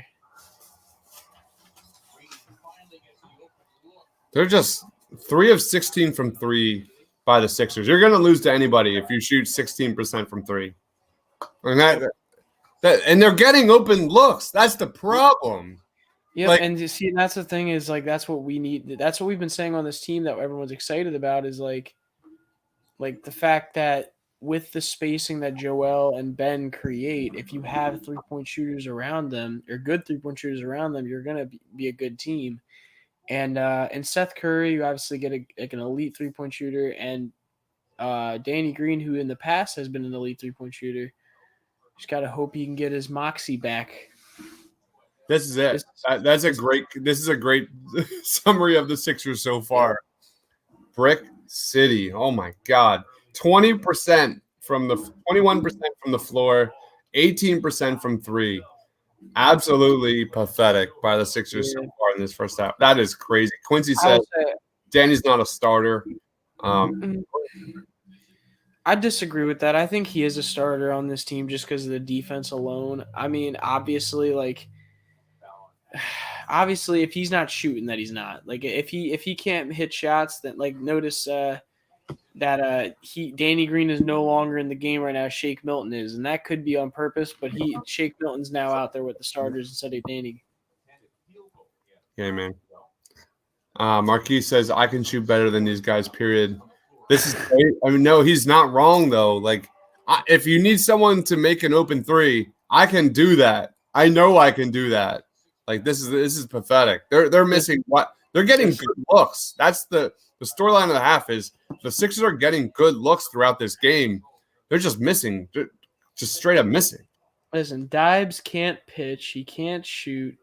Can't do nothing. Don't let him try to convince you that if he's on the floor right now. The only thing I can't do is run. Is that why you played baseball? Yeah, you put a ball in my hands, I'll take it down. If you're talking hand-eye coordination, like ping pong, I'll wreck anybody here. I'll wreck you, everyone. He's coming at you guys in the comment section. Yeah, let's go. Let's do like I don't know. Maybe we'll do like a ping pong watch party or some shit. I love it. You were like, yeah, let's go. Let's do I don't know. We can do something though. Watch party, you know. Stephen Green says the crazy part is we're only down 10. That is crazy. And We're still in it. We need a 3-and-D like Covington. Oh, man, I wish Rob was here to hear that. Yeah, right, Coyle. Get the hell out of here, man. This guy, I destroy this guy in ping pong and basketball. Coyle, name me one thing you're better than me at. I just throw it in the comments. I would love to hear it. I would love to hear it. Challenge. That's amazing. Challenge. Challenge accepted. Down 9. We are still in this, guys. Where is the 3-point shooting? That is the storyline of the game. Coyle goes all things. Yeah, right, bro. Get out of here. But Coyle and I are very close. So it's a long-running joke. Trade Harden. Moore is already working the first. All right, Justin, drink. Open another one. Markelle 215, what's going on, man? Thanks for joining again. One of our regulars. We got to put up Markelle 215. It's nice to see you. Make sure you like and subscribe. we got to pick up the energy on push it in transition. The Raptors are way comfortable on offense. Second half should be better. No way they should keep missing like this. That's it. That is really it. Is the Sixers are missing wide open shots. They're getting good looks. They're just this is how, honestly how it's been the first 3 games. The Sixers have missed good looks the first 3 games of the season. I would love to know what their unguarded shooting percentage is on the season so far, because it is piss poor. Anthony Hand says this offense would look better if we had somebody commanding a double from the perimeter. Oh my God. Chris, go to bed, Chris. Chris, go to bed. Why are you going to make me drink more? You got to take a sip, man. Aaron Baines is back in. You got to take a sip, Dibes. Your man Coyle making us drink.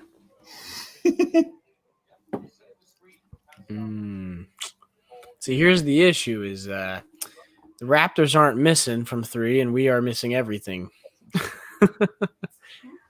The Raptors are at shooting 36% from 3 right now. We're shooting 12, and there is a turnover. It's not over, guys. Come on. Come on. Where's the positive energy? Let's go. We're on a run here. Let's go. Are we? Oh, they just hit a 3. Are we on a run? Are you sure? All right, Sixers down 10. 4 minutes left in the second quarter. Come on. Let's go, Ben. Ben's got to pull it from half court, man. I want him to turn into Damian Lillard out here. It's really death, taxes, and Joel Embiid throwing the ball away in the double team. I mean, that is really it's painful to watch. Well, come on, Benny Ben. Yep. Look good for him. If Ben had a little bit more touch on the ball, dude, he's just too damn strong.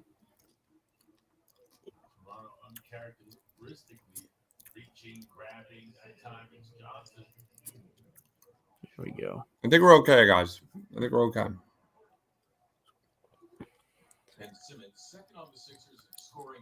Just keep it within distance.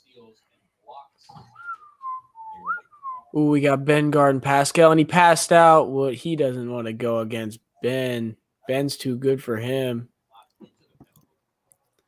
Who would you guys rather have on the Sixers right now? Who would you guys rather have at the point guard position for the Sixers right now? Kyle Lowry or Ben Simmons? Let us know in the comments. Listen, Kyle Lowry's a Villanova guy, man. People like him in Philly. I hate him.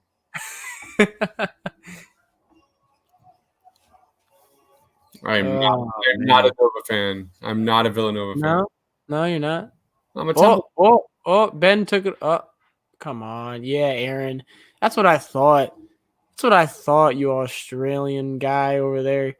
Aaron Baines just got the ball stolen from him by Ben Simmons, and then he just basically bear hugged Ben so he couldn't get to the ball. Yeah, Ben.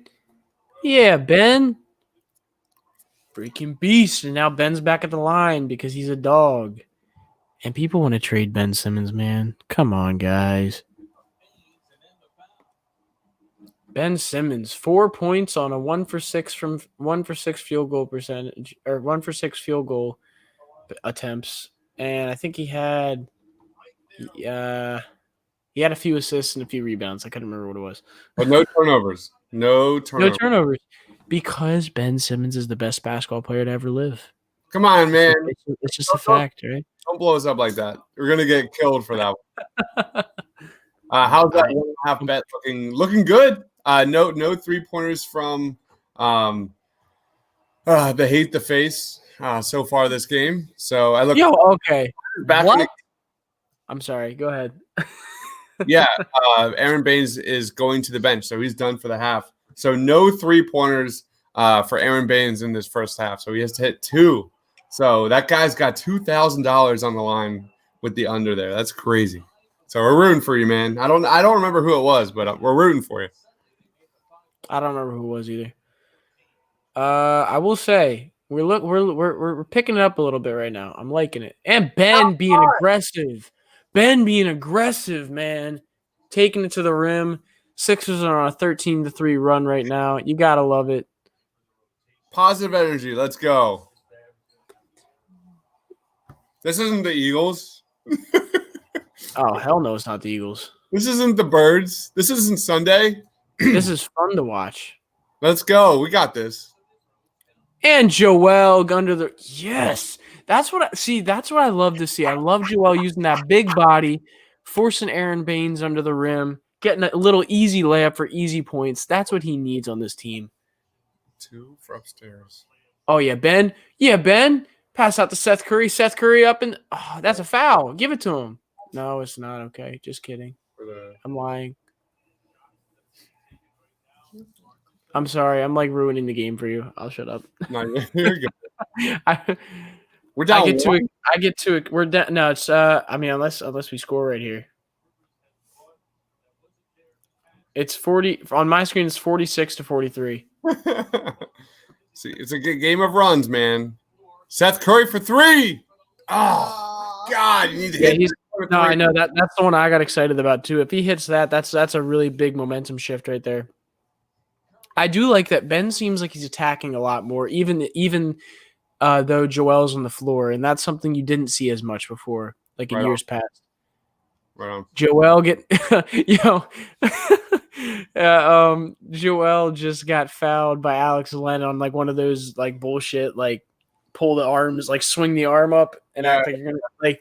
And Fred VanVleet, you could tell, is just so pissed off because he's like, I'm trying so hard, and Fred's over at the free throw line. What the hell? Like, why are you giving that to him? It's funny because Dave Yoger, the guy, it's Yoger, right? I always say Yeager. I don't know. Is it Yeager? Okay. Yeager, one of the assistant coaches for the 76ers, who used to work for the Pacers, if I'm not mistaken, would always say there was an interview where he said it pisses him off that Joel gets all these like knick-knack fouls for him. Like that's why he gets to the line so much. And now he's on the Sixers, so now he gets the benefit of having a guy like that on his team. So dude, guys, Joel already has 11 free throws. Guys, I'll throw this out there. If any of you watching wants to jump on for a few minutes and just talk Sixers with us, you don't have to show your face. If you're open to it, put it in the comments, guys, below. This is about you. So would love to hear your input. Feel free to comment. Don't even have to ask a question. Don't have to show your face. Just say what your thoughts are on the game so far. If you want to be on the screen, let us know. Oh, and something else I want to say. If you have not already, subscribe to the channel. It would really help us out. We don't make any money from this kind of stuff. Right now, we're grinding. We love doing this stuff. Make it possible for us to keep doing this stuff. Subscribe to the channel, like the video. Yeah, we'd really appreciate it. If you want Quill to do the voices, let us know too in the comment section. In a world where Ben being aggressive is and was the momentum changer.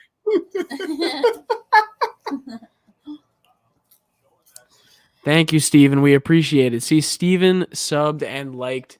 Thank you, dude. We love Steven here. Thanks, man. Thank you. Ooh-wee. Who was that? I didn't even see who it was. Oh, I think Shake. I think Shake just hit a 3. That was nice. Oh, and the man myth himself, the Villanova legend, just came down the court and did it again. Did it right to him. So I'm a Temple guy. Like, I'm not going to root for Nova. That's just how I'm built. It's in my blood to not root for Nova. Yeah, no. People always get that. Like, what? You're a Philly guy. You went to school in Philly. Ooh, that doesn't mean shit. 3. That doesn't mean that. Listen, you can go to school wherever. Just because you go to school somewhere doesn't mean you automatically like the best team.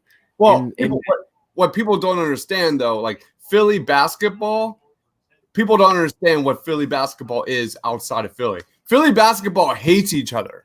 Like that is one of the best rivalries in college sports, period.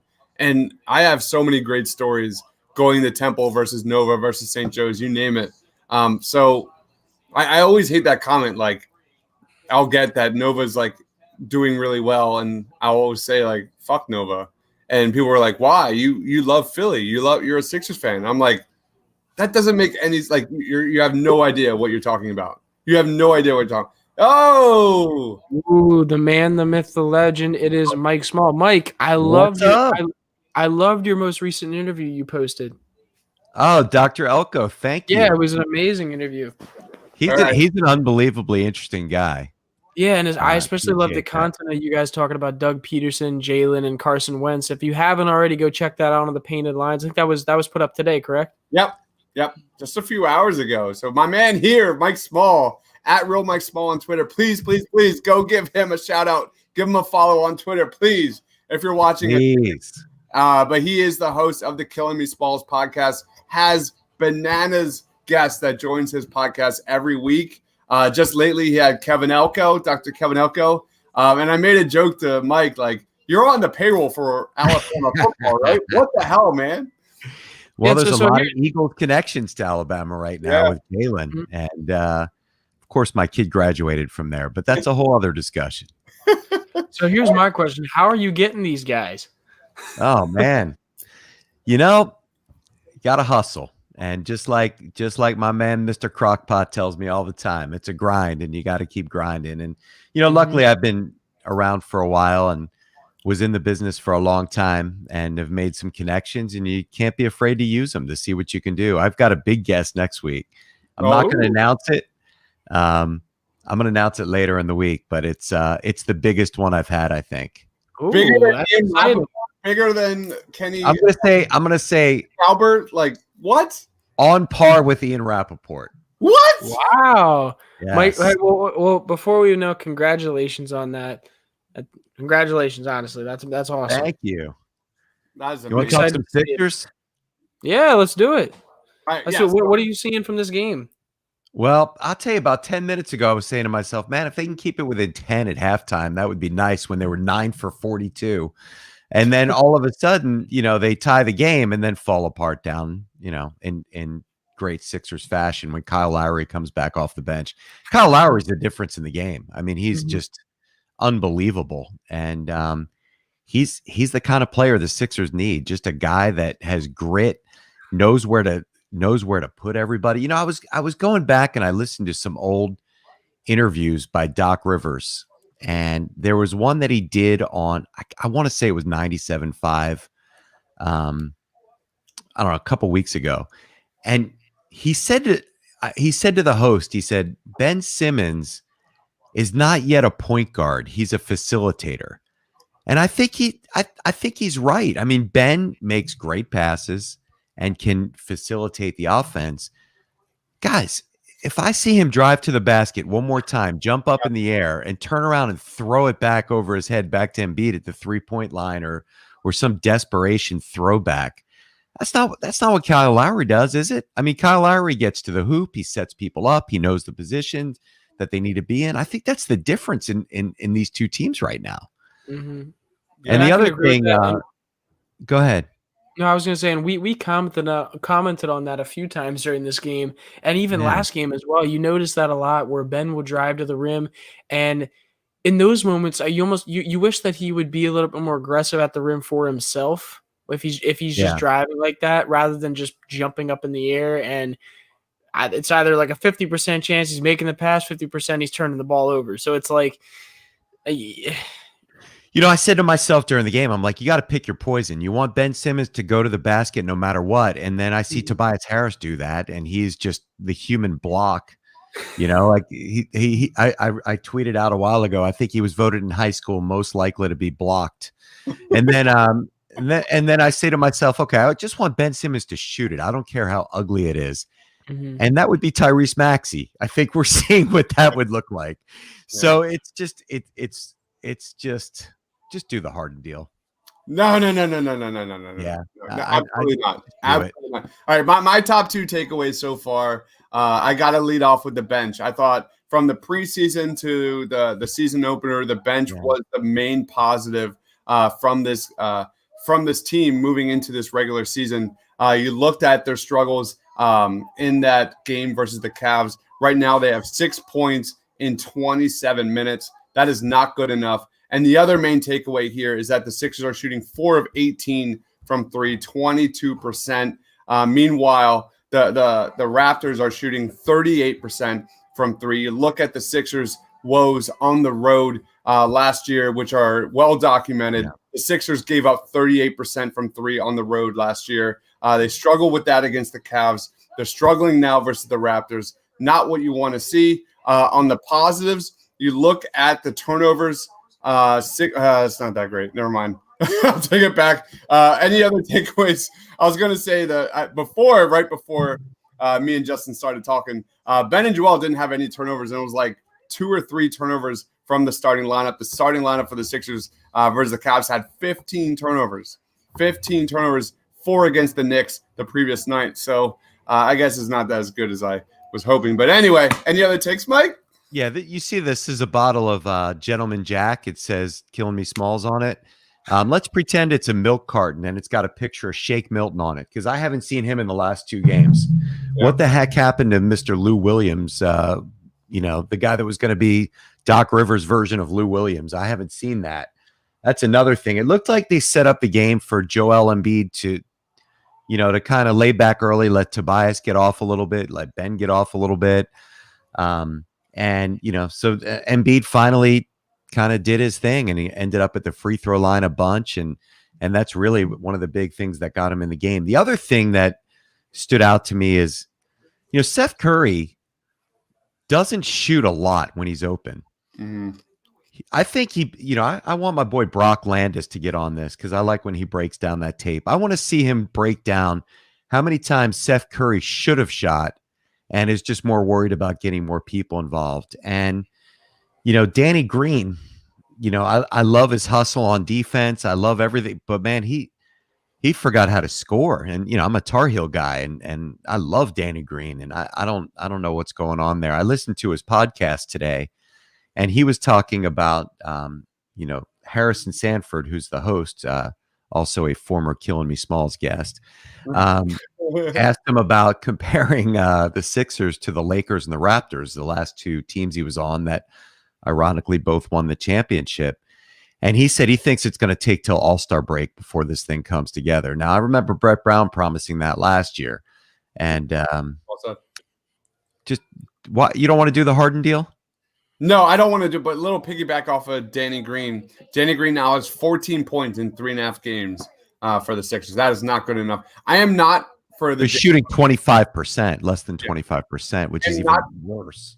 Yeah, I'm not for the Harden deal for the fact that I want to see this team play out. I want to see how the supporting cast, how the second unit gels, how the starting unit gels, how the 2-man game between Joel and Seth Curry gels. I want to see Tobias get into that Doc Rivers offense where he shot 41% from 3 in 2017, 43+% from 2018. I want to see how these pieces fit first. I don't see the reason why we have to rush into a James Harden deal, especially when on the other side, everyone and their mother is panicking about the Brooklyn Nets and Kevin Durant and Kyrie Irving. Meanwhile, you trade Ben Simmons. All of a sudden, who the hell guards Kevin Durant? The only reason you were in a Game 7 versus the Raptors against Kawhi Leonard was because you had Ben Simmons. Yes, Kawhi Leonard was unstoppable. Yes, he was amazing. He's one of my favorite players of all time. But the only reason because of that was because you had someone to slow him down at least a little bit, and that is Ben Simmons. So I am. Well, the other reason was you had a guy named Jimmy Butler who could score in the fourth quarter and take over a game when the offense is sputtering. And they do not have anybody like that. So whether it's Harden or look, keep Ben and let Daryl Morey find some magic to go get somebody like a Zach LaVine or a Buddy Hield. I mean, those guys aren't coming, let's be honest. But it's got to be somebody like an Alec Burks who's just better than Alec Burks. That's what's missing, and it's been missing for a while. I mean, they don't have anybody that can do that. Shake Milton can do it sometimes. He's not the guy. They let Jimmy, they're going to be haunted by the fact that Jimmy Butler walked out of the building. I hate to say it. I thought it wasn't a terrible thing that you use his money and you go, whatever. Tobias Harris is just not good, and they need Jimmy Butler's skill set. Do you think though that wait on the deal? Just wait. Can we please just wait and see what happens? Sorry. Well, I'm just going to say, even if it's not the Harden deal, it's got to be a deal because this team's not good enough. And I think when I did a podcast with Austin and Brock, and I asked them, I was like, do you guys think with these trades, the team's appreciably better? And it's not. It's we heard about spacing. I don't see any spacing tonight. It's not spacing if Danny Green can't hit a shot, right? Game. I know it's early, but they're just not better players. They're not better players. I kind of disagree with you in the sense that they're not better players. I mean, I think we do have players around Joel and Ben that fit the idea of what they need around them. I guess I can agree that a guy like Danny Green, you could argue right now that he's not as talented as a guy like Josh Richardson when it comes to the multiple things that someone can do in an offense. But it makes sense. It just has to execute. And that's I think what we're missing right now. What's on the court right now should make sense on paper. It's about it actually executing, and I think that's the issue. And I agree with you. If it doesn't execute after a little bit longer, then yes, they should do something about it. But as Dibes said, they're only 3 games in, and that's kind of where I'm at as well right now. So although I am an emotional, reactionary Sixers fan, I think I'm one of those guys. Justin, I appreciate you pushing back on me because I need it. But I am definitely one of those guys that looks at things rationally and, doesn't get too high or too low. But for some reason with this Sixers team, I go nuts, and I'm going nuts right now. It just doesn't look, you're right. On paper, it should fit better. But until they get a guy that's going to be a crunch time scorer, and when the offense is sputtering, can just take over and get baskets, somebody other than Embiid, somebody that's from a wing position, that's what's missing. Mm-hmm. Yeah. And I agree with you on that. I think personally Doc sees Shake to be a guy that can create from the perimeter a little bit more than we've seen in the past.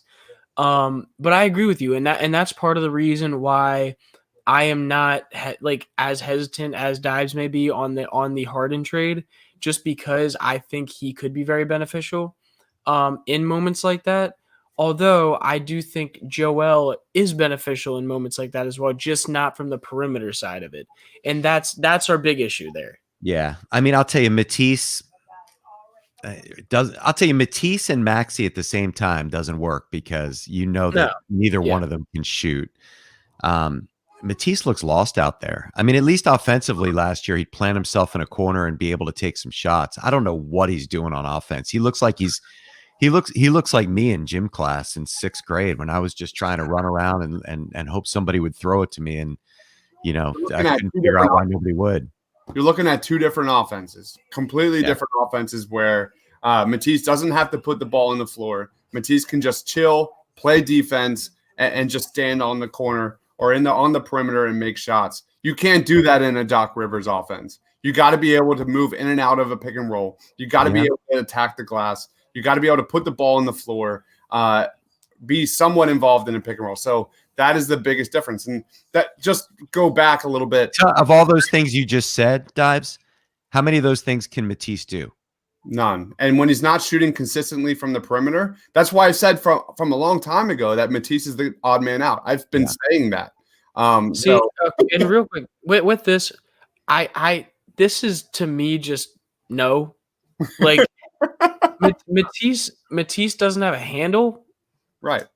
I mean, I mind you, I think it's there at times. Like sometimes you'll see him drive in, or sometimes you'll see him hit a quick step back on a shot last year, but like not consistently enough where you could sit there and actually call him a slasher. Yeah. I think he's a guy. He's a guy who's a very good plus defender who at times can hit some 3-point shots. I will say he hasn't really been given the chance as much in this offense yet, but like Dives just said, he doesn't exactly fit this type of offense, at least for the player that we see him as from years past watching him play.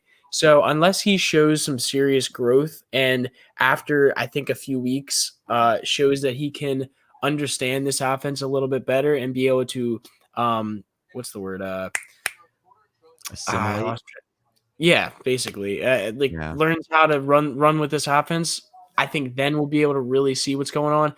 I'm excited to see with Furkan. Obviously, not excited to see Furkan get injured, but I'm excited to see Matisse get a little bit more time on the court because I want to see if he can assimilate to this offense a little better and see if he can carve out a role for himself. Because otherwise, I don't think he's on this team when it gets the All-Star break.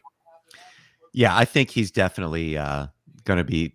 If they make a trade, and if it's not Harden, and they're going to try to package a couple of guys and get somebody, I've got to think he's the guy that's going to go along with whatever else they decide to do. Yeah. I just want to see Maxey play a little bit more with Seth Curry. I think it's going to make it a lot easier for him to get Seth the ball. It's going to create a little bit more space, and that lineup that we looked at for a while with Maxey and Matisse and Mike Scott, it was just painful. Yeah. So I'm actually curious with that. So something I had just mentioned, that if Danny Green is still like not hitting as often as he is, how would you feel about putting, like, if they take Danny Green out of the starting lineup eventually because he's not hitting consistently, if they gave Tyrese a chance in the starting lineup next to a Seth Curry, next to a Tobias Harris with Ben Simmons and Joel, what do you think about that? I know Tyrese, his shooting hasn't been amazing, but I would be interested to see if he gets a little bit more spacing on the starting lineup, how he would benefit from that. Look, I think you're at the point in the season where anything's worth a look. I would like to see what it looks like. He's got his shot really hasn't been close, but at least he's taken it. Yeah, so exactly.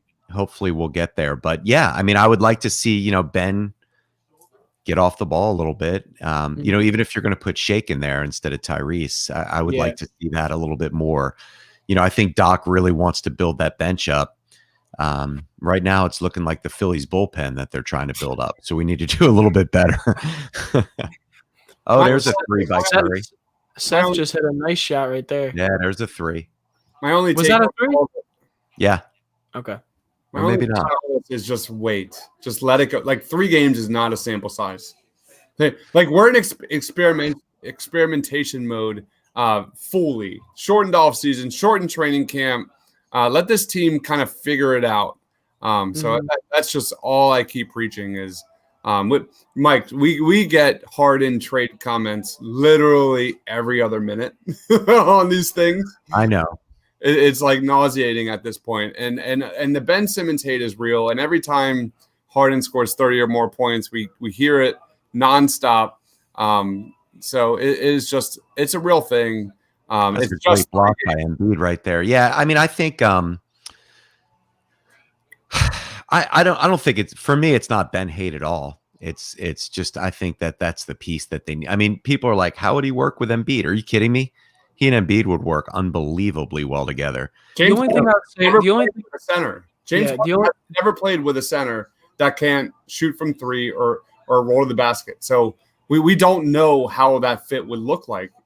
My only thing with the James and floor spacers. He's never played with a guy like Embiid. My only thing with James Harden and Embiid, I believe that he could as well. I think it's something we're not sure of yet. My thing is when Harden has played best with centers, it's either been when the center is in the dunker spot or in a pick and roll. Joel is not very great with his footwork in the pick and roll, and is not really great with picks either. And I mean, obviously that's something you can grow at, and it's something that I think he's working on, but it's something that I'm just not sure how it would look. Obviously, just adding James Harden on this team either way, whether it's with Joel running pick and rolls or with Joel or not. Joel just sits in the post sometimes and they take turns with it. Like, I think either way, it's going to be good for this team, but I do question how that fit would look.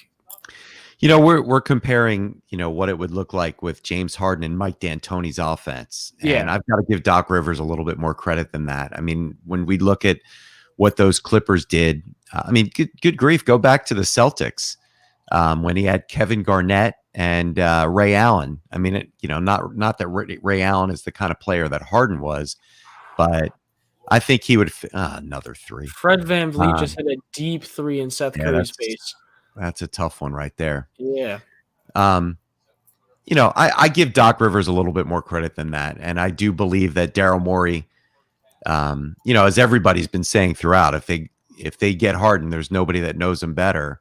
And I think Daryl Morey actually believes that would work. I believe it would work. I think, who can't play with Joel aside from Simmons? No, that's a bad joke. Jesus but who really can't play with Joel?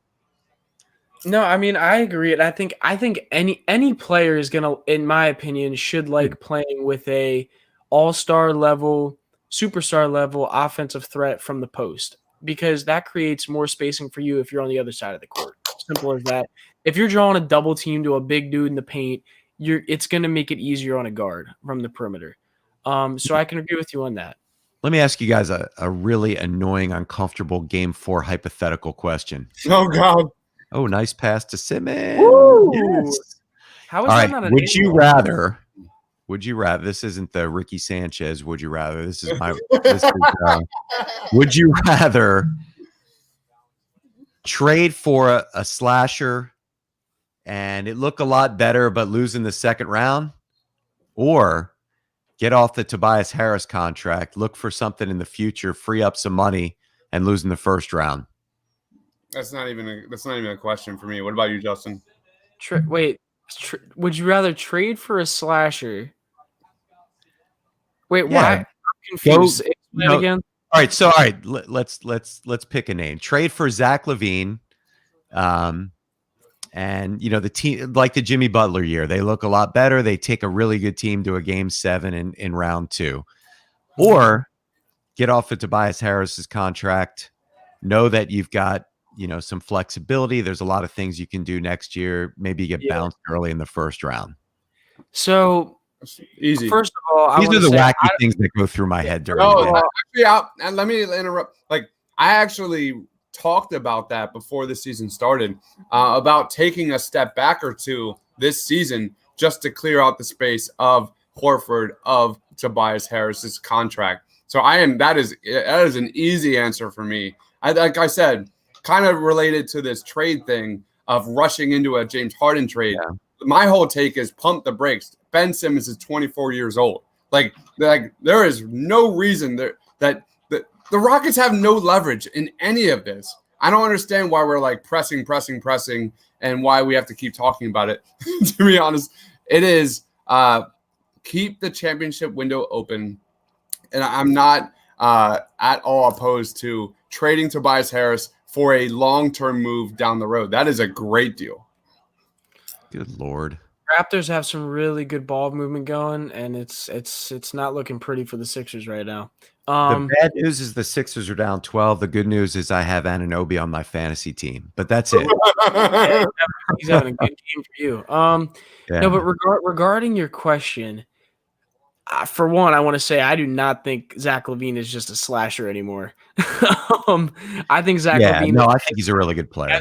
Has grown into a lot more than a slasher, especially from the perimeter and mid-range area.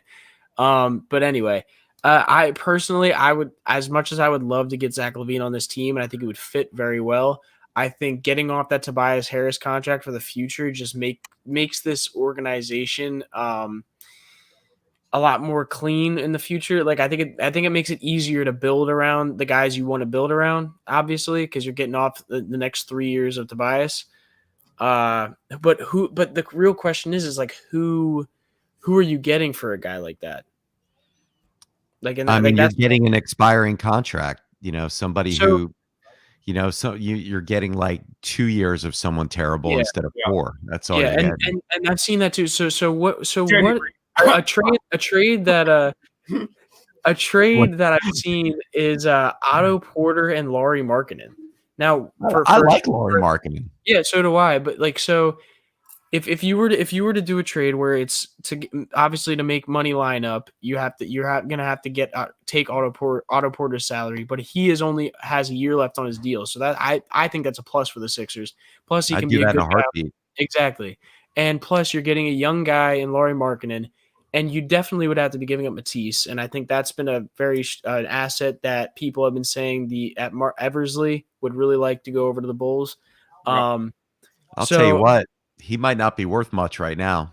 Oh, well, I mean, if you're a scout right now, you're going, oof, I don't know. I think if you're a scout right now, you can sit there and be like, I think if you're a guy on the Sixers, if you're Morey trying to make a trade with Thibault involved in it, and you're trying to up his value, you can say, listen, I understand that he does not look exactly great in our offense right here, but you saw how he played under Brett Brown. If you need a guy who's going to play immaculate defense, who can guard the other team's best player and stand on the corner and hit some threes for you, that's what he can do. But he's not a guy who's a guard who can run around on the perimeter and everything like that and do what Doc Rivers is asking him to do. Simple as that. And to me, that's what I would say. Go look at his tape from last year.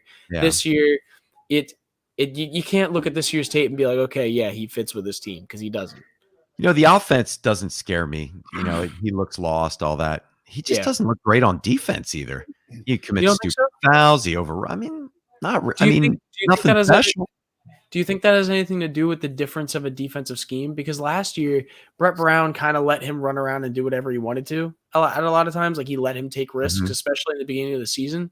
So do you think that has anything to do with the fact that it's just a new defensive scheme in general? Because that's kind of what look at what happened as the year. Oh my God, Joel's hurt.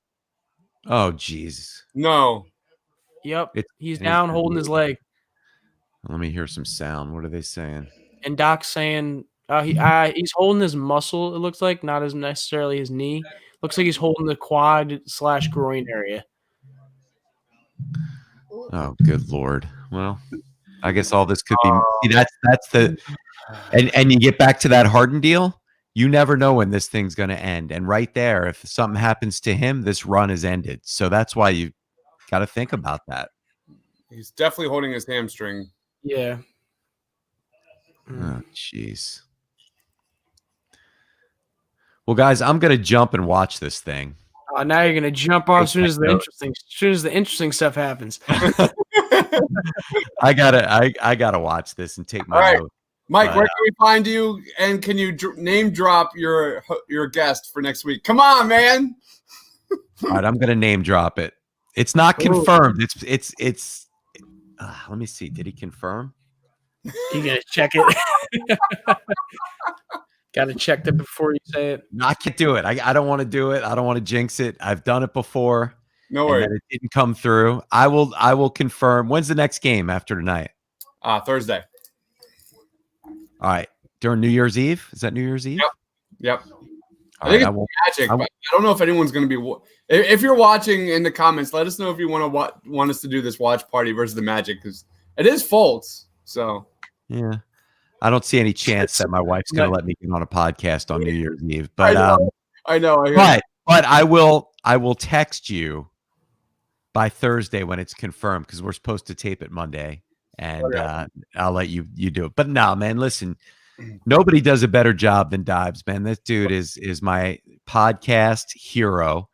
I love working with him, and it's a great honor to be on anytime you ask me, and I want to be on as often as I can. Justin, great meeting you and talking to you tonight. You too, man. Please give me a follow at Real Mike Small on Twitter. The podcast is Killing Me Smalls. It is on the fabulous he's walking. That's good. He's walking the locker room. That's bad, but he's walking. Yep. And he's hobbling. He's limping bad. Let me see. All right, guys, have a great night. I don't know what he did. Have a good Thanks one, Mike. for having me. Thanks, dude. All right, that is the my man Mike Small. Please follow him on Twitter at Real Mike Small. I'm telling you, nobody guess like that guy. Kenny Albert, Tim Legler, Ian Rappaport. You name the list goes. Keith Pompey. The list goes, and those are guests over the last month. So please go check him out. You can find his podcast here at the Painted Lines YouTube channel. Just absolutely terrific. Like he had Ian Rappaport talking about Jalen Hurts when all the shit went down with Carson Wentz. Like that is how amazing that podcast is. I can't recommend it enough. His podcast today is also a really good one in my opinion because he talks a lot about because he's talking to a guy who's been working like as a right-hand man to Nick Saban at Alabama, where obviously Jalen Hurts was at for a while. So I think that it's, if you want personal insight on Jalen Hurts and his time in college and some of it in the NFL, definitely go listen to that. I think Coyle's on it. I think Coyle's right on it. You should, like, who's bigger than Ian Rappaport? I mean, it depends. What we should have done is asked him what sport he covers. We should have did like 20 questions. Yeah, but like, what sport is he predominantly known for covering? Because I think that would have narrowed it down a lot more. But honestly, he's had so many different guests from different sports and everything. So honestly, I couldn't tell you. All right, guys. I am obviously behind, but if you hear anything from Twitter, you name it, regarding Joel Embiid's health status, let us know in the comment section. We'll bring you up. That is the biggest story right now. And I gotta get the Twitter app ready because I'm gonna try to get a quick post out about him. Hopefully, it was just a cramp or something. That was not a cramp. I promise you right now. Man, that is bad news bears. Yeah, I'm gonna be. I'll be. I guess it could be a cramp. I'd be surprised if it was. Yeah. What do you guys think it is? Let us know in the comments. Is it pulled hamstring, strain? What are we dealing with? It was a kind of an awkward position, but we've seen Joel in those kind of situations before, where it looks bad and then he comes right back up and he's fine. So we'll see. We're all waiting to hear. Oh man, that is bad. Yep, not good at all. Thunder Dude thinks it's a strain. Thunder Dude, what is your profession? Seth Curry with a three. The Sixers are down 9 with 6.5 minutes left in the third quarter. How many threes has Seth Curry hit? Like total? Yeah, for the game. Tonight, he is now 2 for 4. Gotcha. Dude, the Raptors cannot miss from 3 tonight. See, here's the thing. I think Ben learning yesterday is going to be so much more aggressive now with Joel not on the floor, and that's what I want to see. Yo, what's up, man? Thanks for watching. The Toronto Raptors are up 73-61.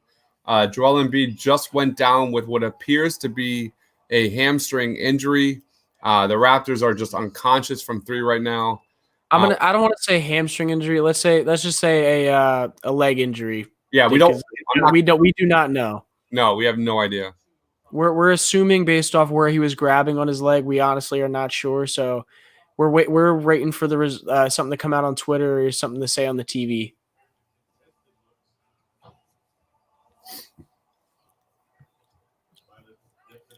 I'm a little Guys, there you come go. on.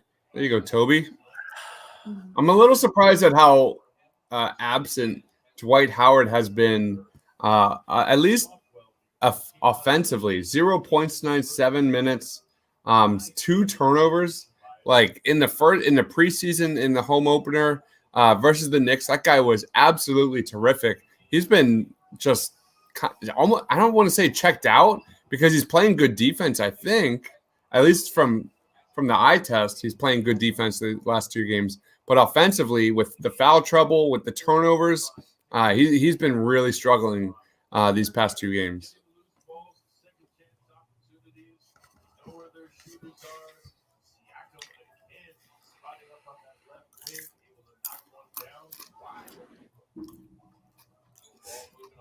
Zach says, nice little floater by Danny Green. Zach says every team always hits wide open threes against us, while we I don't know if I believe that. Not every team.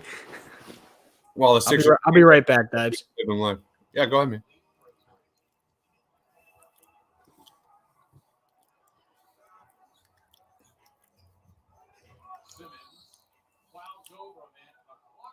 Ooh, I think Simmons got away with an offensive foul right there. What do you guys think? Was that an offensive foul? Was that a block? It looked like an offensive foul to me. What's going on here? Where's the game? You guys always talking. We're not streaming the game here. Go find another stream. I can't stand Lowry. I agree, Quill. I fully agree. I'm not a Kyle Lowry guy, but I'm a little biased. I'm a Temple guy, not a Nova guy. Shut up. Just let us watch. Wrong stream, bro. Wrong stream. Harden for Joel. Guy will never play 60 games. That is never going to happen. And then making up for all the BS calls. All right, so here we go, guys. Sixers are down 76-65. The bench continues to be a 0. 6 points off the bench, which was one of the biggest strengths for the Sixers throughout the preseason, throughout the season opener, and the Knicks. Like, it's been kind of non-existent lately. And that leads off with Shake Milton. Shake Milton, 13 minutes, 3 points, -6 on the floor, 1 for 4 from 3, or 1 for 4 from the floor. You need to see more from Shake Milton. We are hoping that Shake Milton was kind of that offensive spark, that Jamal Crawford, that Lou Williams guy. Like he showed in the preseason, that guy was lights out in the pick and roll. There we go. We've got Joel Embiid back on the bench. Here we go. Nasty Nizzle says, Joel Embiid back on the bench. I'm just catching up here. That is great news. Marquis says, Embiid is sidelined. Look already to me. Looks all right to me. Dwight needs to step up. I just said that. Absolutely. These last 2 games by Dwight Howard has been a little concerning regarding the turnovers, the foul trouble, all that. Embiid is at the scorer's table, by the way, looking like he's about to check back in. Embiid's checking in?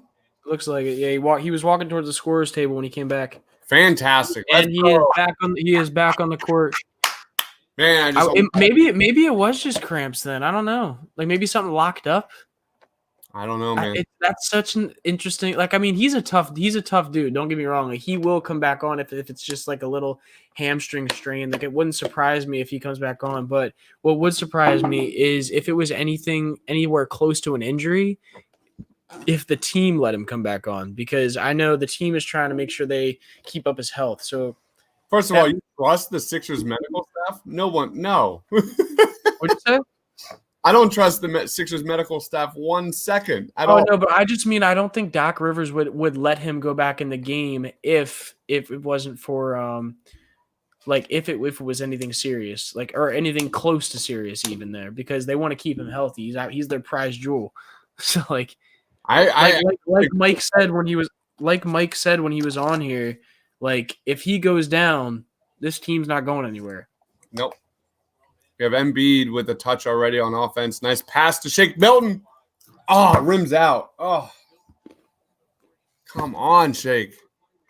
All right, we've got Tyrese Maxey in the game. We got a nice little turnover there on the Toronto Raptors. From my just knowledge with watching Joel Embiid, he kind of tends to have these falls that look scarier, and then he seems to be okay. So. Anyway, so Joel is a very good actor. He is 100% a good actor. There's the Tobias we need right there. Tobias just hit a transition 3 pass from Shake Milton. That is what's key for his game. The quick decisions, the quick pass from Shake Milton, the quick shot up there, rather than taking a second and waiting for his shot to come in. Great shot from Tobias Harris. I'm behind you. Nice defense by Tobias Harris. And the 3. Let's go. All right, that was a great sequence there for Tobias Harris. Had a nice defense, and that led to a transition bucket from three. That's what you want to see, baby. Let's go. Sixers down 8. Oh my God! Look, Joel Embiid catches the ball in the paint, goes up for the layup, gets the foul, and then gets it blocked into the basket. Oh wait, no, just kidding. Pascal didn't touch it. It was close though. I'm watching Shake Milton defending Fred VanVleet. That's a really interesting matchup. All right, I gotta shut up then. You're behind by. I gotta stop talking. Woo! Let's go Sixers. If you didn't already say this, the score is 76 Toronto, and it's about to be 71 Sixers when Joel hits this free throw. All right. And he missed it. I jinxed him. Oopsie. The Mamba and Embiid is coming out. I like that. I like that a lot. All right, I'm going to make a drink. I'll be back. All right, have fun.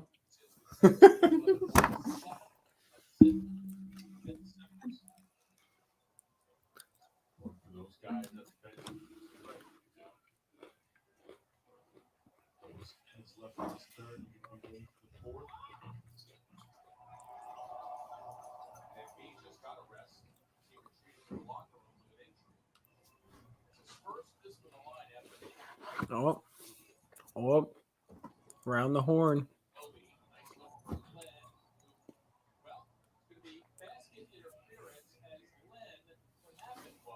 God damn.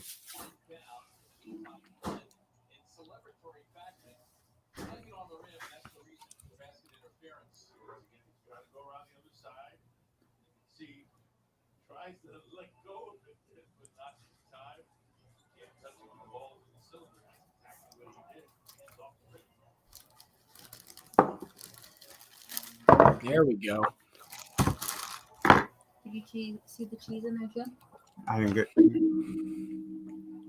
All right. What'd I miss? I mean, I don't know what you missed, but Tobias with the block on Alex Len. Telling you, man, Sixers are Matisse. gonna win this game. Matisse. Oh, goddamn. Sixers are gonna win this game, baby. I need Stay with another bucket. Let's go. God, What's up, Bob? Right. I'm cutting up with quite possibly the best thing in the world. It's a food. Can you guess what it is? A cannoli. Oh, cannoli is good, man. It's not cannoli. Look. Sixers down 2 points. Let's go. You see? You see what's happening here? Dives. 11-0 run. What do you got there? Is that a cannoli? There's a cannoli dip That's and all. cannoli crackers. My sister Right. told me yesterday they were in the fridge and I just found them. I got one better. I can one up that easily. Oh, do it. Do it. My man says summer sausage. I can one up summer sausage here. Chinese apple. Chinese apple? What? What is that? That's what I have no idea, but that's what this guy says. Diverse conscious. I appreciate you for coming back. Seen you here a few times I've been on. I want Appreciate you. to know what Chinese apple is. This Me is too. one of the best foods on the planet right here. Is it a hot dog? Is that deer bologna? Deer bologna with cheese. Venison bologna with cheese. That is good. Bologna with cheese is hands down one of the best things ever. If you haven't had it, just stop what you're doing and just go get some. Venison bologna, I would say, is a pretty underrated snack. Oh my gosh, so good. Good defense by Tyrese to end. Ooh, okay, let's see what happens. We get transition 5 seconds. Come on, Shake. Do something, Shake. Do something. That's a foul. Yes. Yes, Shake. Yes. Yes. You're going to love that play by Shake right there. Let's go. Shake. Drives it to the rim, right at OG Anunoby, gets the foul. He misses the shot, but gets the foul. Great drive to the rim right there. free throws with about, I think it's about two seconds left. Yep. And you know Shake's not missing either of them. I'm calling it right now. Man, this stretch since Embiid's been back in the game has been nice. Dude, I didn't even realize Shake's 1 for 6 from the field right now. I love this comment. You're getting your dog excited. Hook him up. Here he goes. He's here? There you go. That's Kona. She's the best. Kona is a beautiful dog. Oh, no. Diverse. I'm so sorry to hear that. That's terrible. My condolences. Serious condolences. My condolences too, buddy. We appreciate you coming back. Hope we bring you some joy during that tough time. Look, Been there, bro. Or apple. did anybody talk about the Chinese apple? Yeah, it's a pomegranate. Pomegranates are Chinese apple? Is that true? Really? Anyway, the Sixers end the third quarter on 11-0 scoring run since Embiid returned. I guess that was just Embiid faking an injury and just trying to rev up his team, I guess, right? Is that right? No. But seriously, it's a tie game. What do you guys want to see from the fourth quarter moving forward? Tie game. Let's go. Kent says Green is trash. That's a very quick and to the point comment. We appreciate those comments. Keep leaving comments. Keep subscribing to the channel. Keep liking the videos. Guys, we are on our way to hitting 3,000 subscribers. We would really appreciate it if you subscribe if you have not already. Go follow us on Twitter at The Painted Lines. Subscribe to our YouTube, which you're on already, so you probably know this, but The Painted Lines on YouTube as well. Yeah. So shout out to Kent. He just said shout out. Another very quick and to the point comment. Rockets fan here. I don't know if you have videos on trade between Simmons and Harden, but I was trying to get your thoughts. First time on your channel. Hey, well, listen, if it's your first time on our channel, like and subscribe. We do talk about things outside of just Sixers on here. My thoughts personally on the Harden trade, or on a trade with the Rockets in general, would be I'm okay with that trade happening, but I would like to see if we can hold off on it a little bit longer. Just because I personally don't want to give up Ben Simmons. Now, like a lot of our analysts on our in our company have said that they think if Ben Simmons was going to get traded, that he would have already been traded off for Harden. I don't know. What do you think, Dabs? What are you thinking on the James Harden trade? By the way, we got to sip a little bit now because someone brought it up. Cheers. And Berkeley boss, yeah, because it is your first time on our channel. Right now for this stream, we're taking a sip of alcohol every time someone mentions the James Harden trade. So thank you for letting us drink. Yeah, we're back, baby. We're back. That was like a solid 8 minutes without having a sip. That was nice. No, honestly. So what are your thoughts on the James Harden trade? No, just for this. Do we have any specific video? We actually we do have it. Man, we have a specific video that talks about the James Harden trade. Literally 6 videos on this. Yeah. It comes up all the time. We do mailbags. We do just reaction videos. We have one by the Faithful Fanatics that did a reaction on the James Harden trade when it was like coming out, and they were live. It is amazing. It's like well over 4,000 views. Really go check it out. Maybe we should. I'm gonna grab a link for the. Hold on 1 second. My take on the trade, as we said, we talked about this throughout the halftime show today as well. As Kyle Lowry just hits a 3 here to start off the fourth quarter. My whole take on it is just I'm not against it. I'm pro Ben Simmons. I'd rather keep Ben, but I'd rather wait. I'd rather wait and see if there's any other options. I think so real quick, right here, this is the I just posted in the comment section. That's a link to the video of us talking about the trade, the possibility of a trade of Harden to the Sixers. So if you're interested in going and looking at that after the live stream, go check that out. Yeah. So my last take on it is just wait. wait and see mode, guys. So let's see this play out first. We're 3.5 games, 3 3/4 games into the season. There's absolutely no reason to rush in a trade. The Rockets have no leverage. Let's see how it plays out. My man Gint says Joel just pulled off a magic trick. He's one of the co-hosts of the Faithful Fanatics podcast. Yo, you gotta love Shake's defense right there.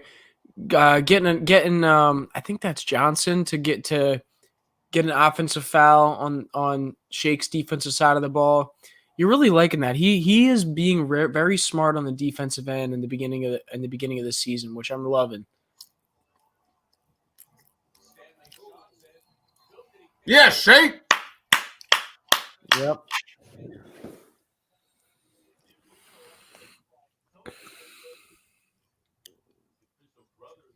Love to see it.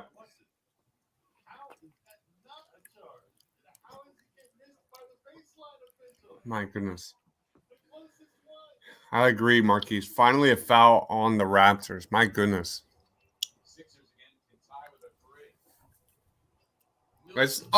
Just there you go, Joe. That looked ugly. Right now. I just saw a ugly take by Thibault just now. Ugh. Something that I'm noticing about Matisse is that he's still, and I mean, there's a lot of guys on the team are doing this, but him especially. It's like his processing of the offense is still really, really slow. Like Mike Small said when he came on, and I think a lot of people have been saying on our channel. That's a great. It just seems like he is, just slow right now. Like he kind of just doesn't know what to do. That is a great example of what I've said for the last 2-3 weeks. Is that I love Matisse. I'm a huge Matisse fan, but you got to be able to put the ball on the floor. You've got to be able to roll in and out of the pick and roll, and you've got to be able to finish at the rim and shoot from three. Matisse can't do those things, man. Like remember the player comps of Robert Covington? Robert Covington would probably struggle in this offense too, because he can't finish at the rim. He doesn't have a good enough handle to be in this type of offense. So it's the biggest difference there is if it's Robert Covington. Robert Covington's like what 6'7", 6'8". Like he's capable of sticking him at the power forward spot where he may not have to move around as much. And Matisse, you can't really do that. Oh, Joel just got a tech because he decided to slam the ball on the ground. Ugh, come on, man. That's just not smart. It was a frustration thing. I mean, he didn't like yell at anybody. He just like got the ball. That was a lame tech, man. I'm really enjoying this. Dear Baloney. Yeah. Can you ship some to me? I'd appreciate some. No, you ain't getting this. Damn, man. Come on. That's messed up. So my brother-in-law hunts and gets this. And this is like free. This was my Christmas gift. Nice. Is it like a big like ring? Or ring? Yeah. It's a giant like thing like this. And it's Nice. that moonshine. He knows me. No, I get that. I mean, if I ever meet your brother, I'd really appreciate some bologna as well.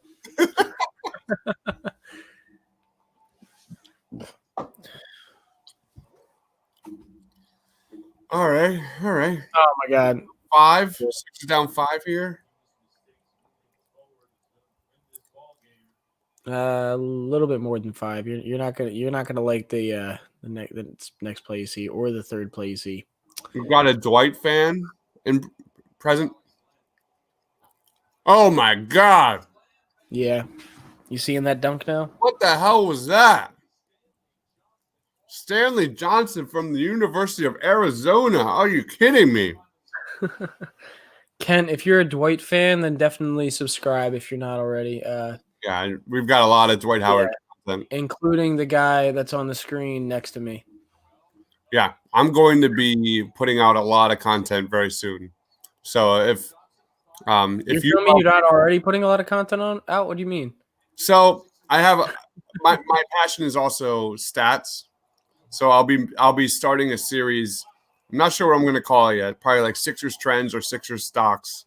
That's going to be a series of videos comparing the Sixers offense to the last 3 years, comparing the Sixers offense to Doc Rivers' offense with the Clippers, with highlights and those sort of things. And then there will also be team videos, and then there will also be player specific videos.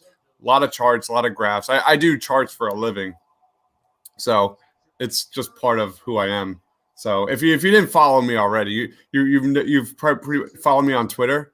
I've been putting out some little numbers out as well. So expect that kind of stuff coming very soon. But I've got a December highlight reel coming of the Sixers. I've got a best of December Ben Simmons, best of December Joel Embiid in the works. Those sort of things will be coming out on the TPL YouTube channel. Oh, come on, Ben. You got to take that shot. See, that's a spot where I want to see Ben taking a 3-pointer right there. Ben was wide open at the hash line, like right up on the line, wide open, and that's where you want to see him take a rhythm 3. You'll see what I'm talking about. This comment, 0 points by Dwight, was really interesting because his offensive rating was like 143 the first 3 games of the season. He was first 2 games of the season. He was ridiculous. I will say he definitely hasn't been in this game as much as you may think. Joel has played a lot of minutes in this game, it seems like. And Ben also has been a little bit more aggressive this game than past 2 or past 3. Joel looks winded, man. Yeah, I mean, yeah. Whoa, look at that take by Shake Milton. Let's go. Good take. Very good take. Joel's had to play a lot more physical of a game this game than in others, I feel like. And the refs, no team likes the refs right now. No team likes the refs right now. I love Pascal Siakam. You do? I do. I don't love him. I don't love him because he's not on the Sixers. That is a guy that would fit, in my opinion, really well next to Ben Simmons. If Joel wasn't on this team and you needed a guy to like run the court with Ben, and like be able to go out on the corner and hit threes, like that, to me, that's a guy that fits really well. I've always been a really big Pascal Siakam fan, and people Sorry, go ahead. So yeah, if you play defense, and if you're a positionless defender, like you're obviously like one of my favorite players. That is like that is my mold. It's not even just that though. He's an underdog. He came up from the G League. Like you love those guys. Yep. You love those G League guys. I remember I made a comment a long time ago that Siakam was a top 20 player, and this was a while ago. It was a while. Yeah. I'm talking, and I got laughed at by my peers here. It was like 2018. Whoa. It was like 2018. And it was like, people were like, what? There's no way Siakam is that good. And he just kind of rose like immediately. Yeah. He got really good in the NBA really quickly. And I don't think a lot of people expected the amount of how fast it would happen. Like people saw him in the year that he was with, like the year before Kawhi came to the Raptors. And they were like, okay, yeah, he's not bad. He could be a decent role player in the NBA. And then next year, even with Kawhi there, he was the second best player on that team, which nobody expected. Modern NBA player right there. Yep. So basically what we're saying is Pascal Siakam is going to win MVP this year, right? I would do dirty things to replace Tobias Harris with Pascal Siakam. Oh my god! you would do dirty things. That just sounds terrible. So who else thinks that sounds really bad? That Dives would do dirty things to get Pascal Siakam on this team for Tobias Harris. Let me know in the comments. If Chris is if Coyle's in the comments, really let me know. Siakam and Embiid. Oh my god, I would die. That would be. A dirty, not just a dirty center and power forward group, but a dirty. Aren't they both? Aren't they both from? They're both from Africa. I know that, but what? I can't remember what part right now for some reason. Where is Joel Embiid from in Africa? Damn. He's from I want to say. Oh man, I literally can't remember. It's embarrassing. No, I know. I'm really good at remembering this kind of stuff, and I cannot. I don't want to remember say it wrong. Dude, come on, Danny. Open corner 3. Danny misses it by a long shot. I'm looking it up. I can't. Cameroon. Thank you. Cameroon. Thank you. Thanks, Skin. Yeah, isn't I think they're both from Cameroon, correct? God, a Siakam Embiid would be unstoppable. Oh, I agree. Like there's a. I'm not saying I would trade Ben Simmons for Pascal Siakam. What?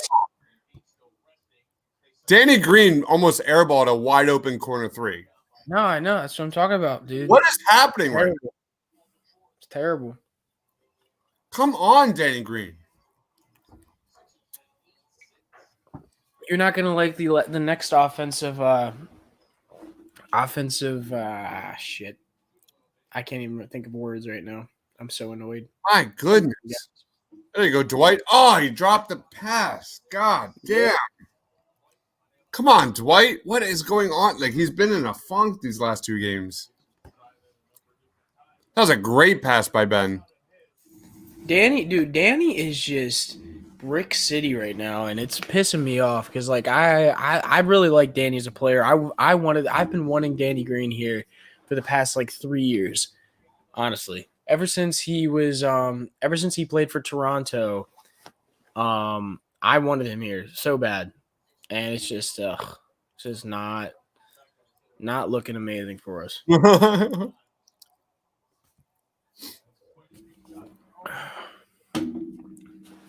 Oh, Come on, Ben, get aggressive. Yeah, let's go. Get to the rim. all right. Sixers down 5 on my end. Come on. You got 1 second. Shoot. Come on, Danny. Yeah, Danny hit a 3. Yeah. Nuh-uh. He did. He hit a corner 3. It's amazing. I didn't think he could do it. I feel like you're trolling at this point. I'm not trolling. I'm serious. It was like 1 second left in the shot clock. Not Yeah, even. right. He barely got it off. Toby with a mid-range jumper too. Score is tied 87-87. Here we go. Danny Green, never doubted him for a second. I see that this comment is exactly the truth. Finally, Green. Danny Green is from 3. My goodness. All right, 5 minutes left, down 2. Toby, pull up from mid-range. Boom! Tie game. Let's go, baby. I have a question for the people watching the stream right now. In these last couple minutes, do they keep the same guys that are on the court right now, or do they move to more offense? Do they put Seth Curry on the court instead of Danny Green? Does Joel come back in? Do they let him sit? Because it seems like he is still getting stretched out on the side of the court right now. Not sure how that leg's feeling. But what do you guys think about that right now? What lineup do you think should be out on the court right now at the end of the game? Let us know in the comments. I like this comment by my man Gint. Faithful Fanatic Smart will be a Harden war. Oh, my God. Gint says, I'll hold it down, Dibes. I think he knows what side I'm on. Thank you, Gint. Thank you. By the way, drink. Harden comments, we've been drinking every time we hear about Harden. So it's been nice that they've slowed down this second half because the first half was obnoxious. Well, I will say too, the first half there was a lot of the first half was a lot of bad basketball play from the Sixers side. So people are trying to distract themselves a little bit, I think. And also, anytime the Sixers play bad this season, while James Harden's not on this team, he's going to be brought up. De Silva, thank you. Yes. What do you say? Thank you. Ruchira de Silva, right? Thank Ruchira? you. There we go. Drink.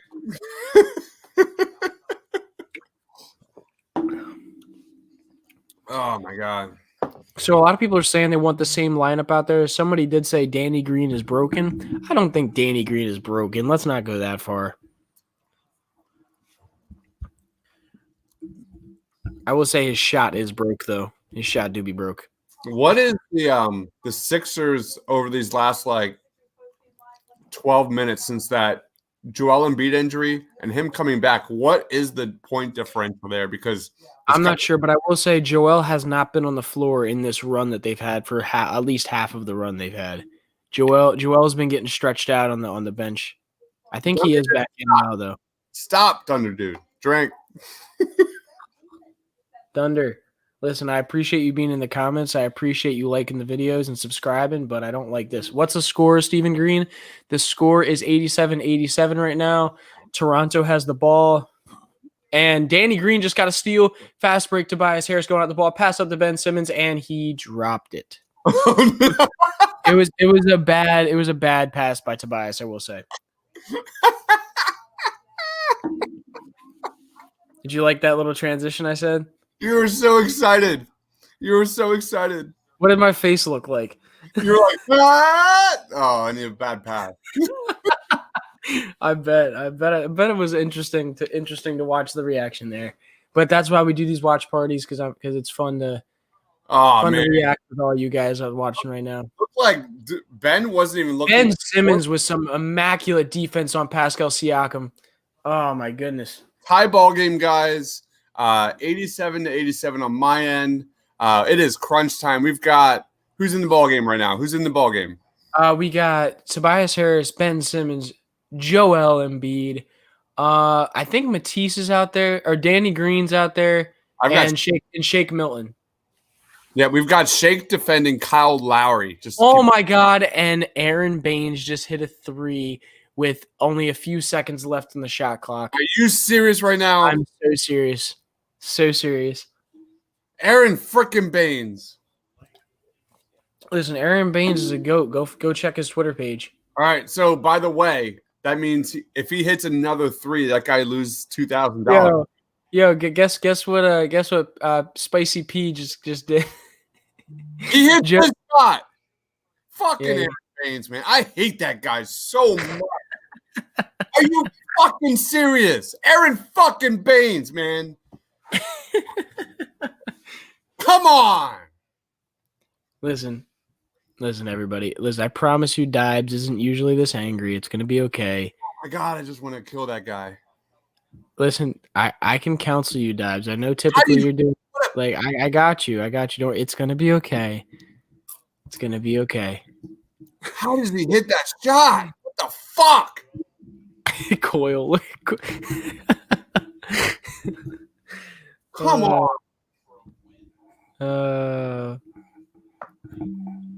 My goodness. I hate Aaron Baines, man. Baines, Quincy Campbell says Baines killed us in MA. I don't know what MA means. Huh? I think it means Boston. MA. Oh, Massachusetts. Yeah, I know, but no one says Massachusetts. No one does. Come on, Quincy. I can't believe it hit that 3. I can't believe he hit that 3. That is ridiculous. Bynes? I think you mean Baines, Mark. 1 3-pointer made. Yeah, if he makes another one, that guy's bet's screwed. So far, his bet's looking good. Could you imagine if it's a game winner? Bro. Could you imagine? Yo, Big Shane Gillis. I love the PA Sixers. I love that comment. That's amazing. That's great. Listen, he just got you, Quincy. He just got you. There is nothing more Sixers than Aaron Baines hitting 2 3-pointers in the last 5 minutes to win the game. There really isn't. His That's shot just doesn't. There's nothing more than that. Yeah, his shot just doesn't look good at all either. It's just like, ugh, it's ugly. And then again, we also have Ben Simmons on our team, so I guess I can't really talk about anybody's shots. Yeah. Joel is just getting these like these shitty fouls from Aaron Baines right now, and it's great. All right, let's go. Pascal is so mad. Oh my god, look at his face. He's so mad. He's like, what the fuck are these calls he's getting, man? This guy's a pussy. Oh my god, I love it. Oh, it's amazing. Ooh, that was a pretty terrible foul. Oh wait, did they call it on Pascal? No, I thought they called it on. No, but Ben's shooting free throws right now. I'm confused. me too. Siakam was away from the ball there, right? Yeah, I mean he was messing with Ben down in the paint a little bit, but I'm kind of surprised. I really did think it was Joe. Siakam. Huh? Ginn says Sixers could have Siakam dabs. Oh, it's Siakam's 5th personal. That's good. All right. Danny Green's playing some good defense. Are you serious? That's a foul? Where? I'm gonna eat this whole roll of deer bologna. Somehow, Danny Green fouled Kyle Lowry, and I don't understand where it was because I did not see it. All right, Sixers down 1. 3 minutes remaining. Here we go, guys. Here we go, guys. We're coming in for a landing, Justin. Hold on, Justin. I'm holding on. I'm holding on. Ooh, that almost went in by Lowry. Ooh, that was close. What's the score? I've got 89 to 89. I've got 90 to 89. 90 to 89. Okay. Yeah, right now, Lowry hit his first free throw. He's going up for his second right now. Coyle says Dear Baloney's the new makes Dibes angry. I guess no, Aaron Baines makes Dibes angry. Dear Baloney's the new tequila. That's what it is. Tequila. Bum, bum, bum, bum, bum.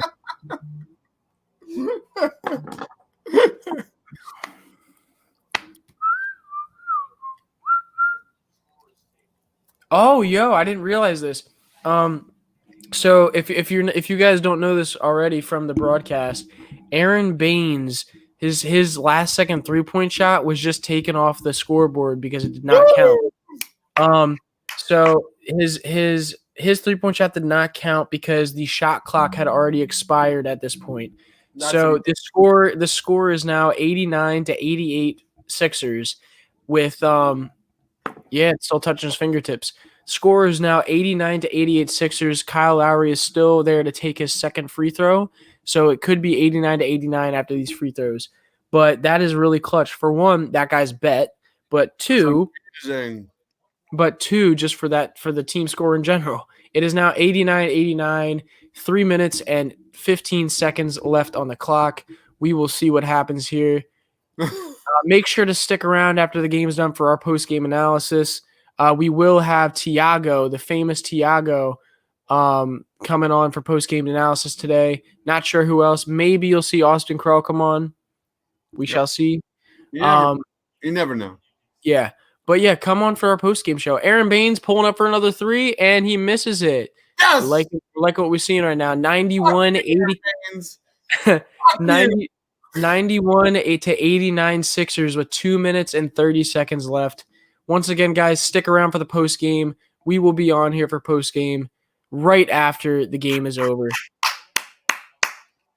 Toby, man, with a nice little pull. Joel Embiid drawing a cheap foul with 4 seconds left on the shot clock, going to the line.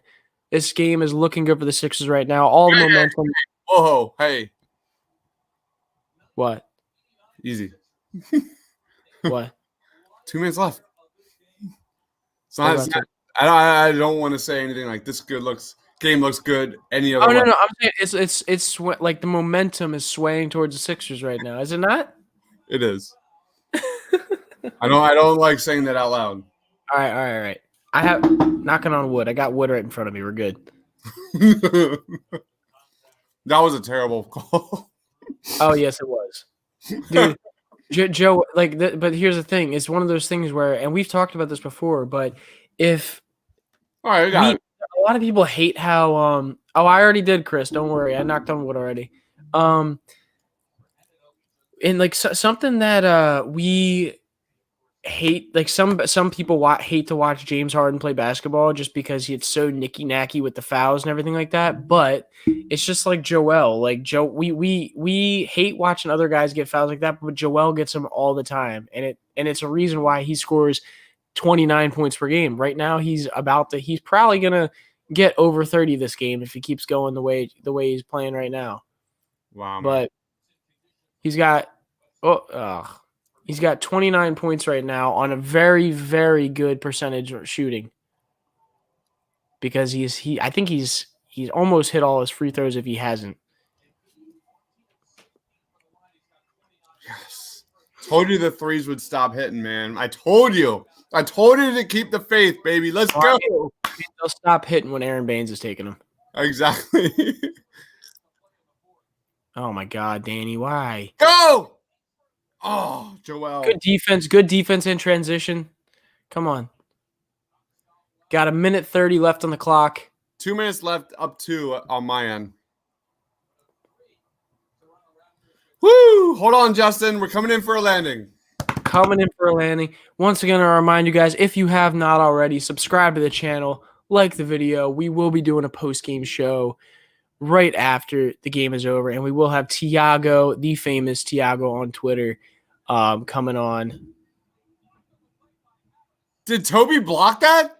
He did not block it, but right now the ball went out of bounds. The Sixers players are saying that Pascal Siakam touched it last.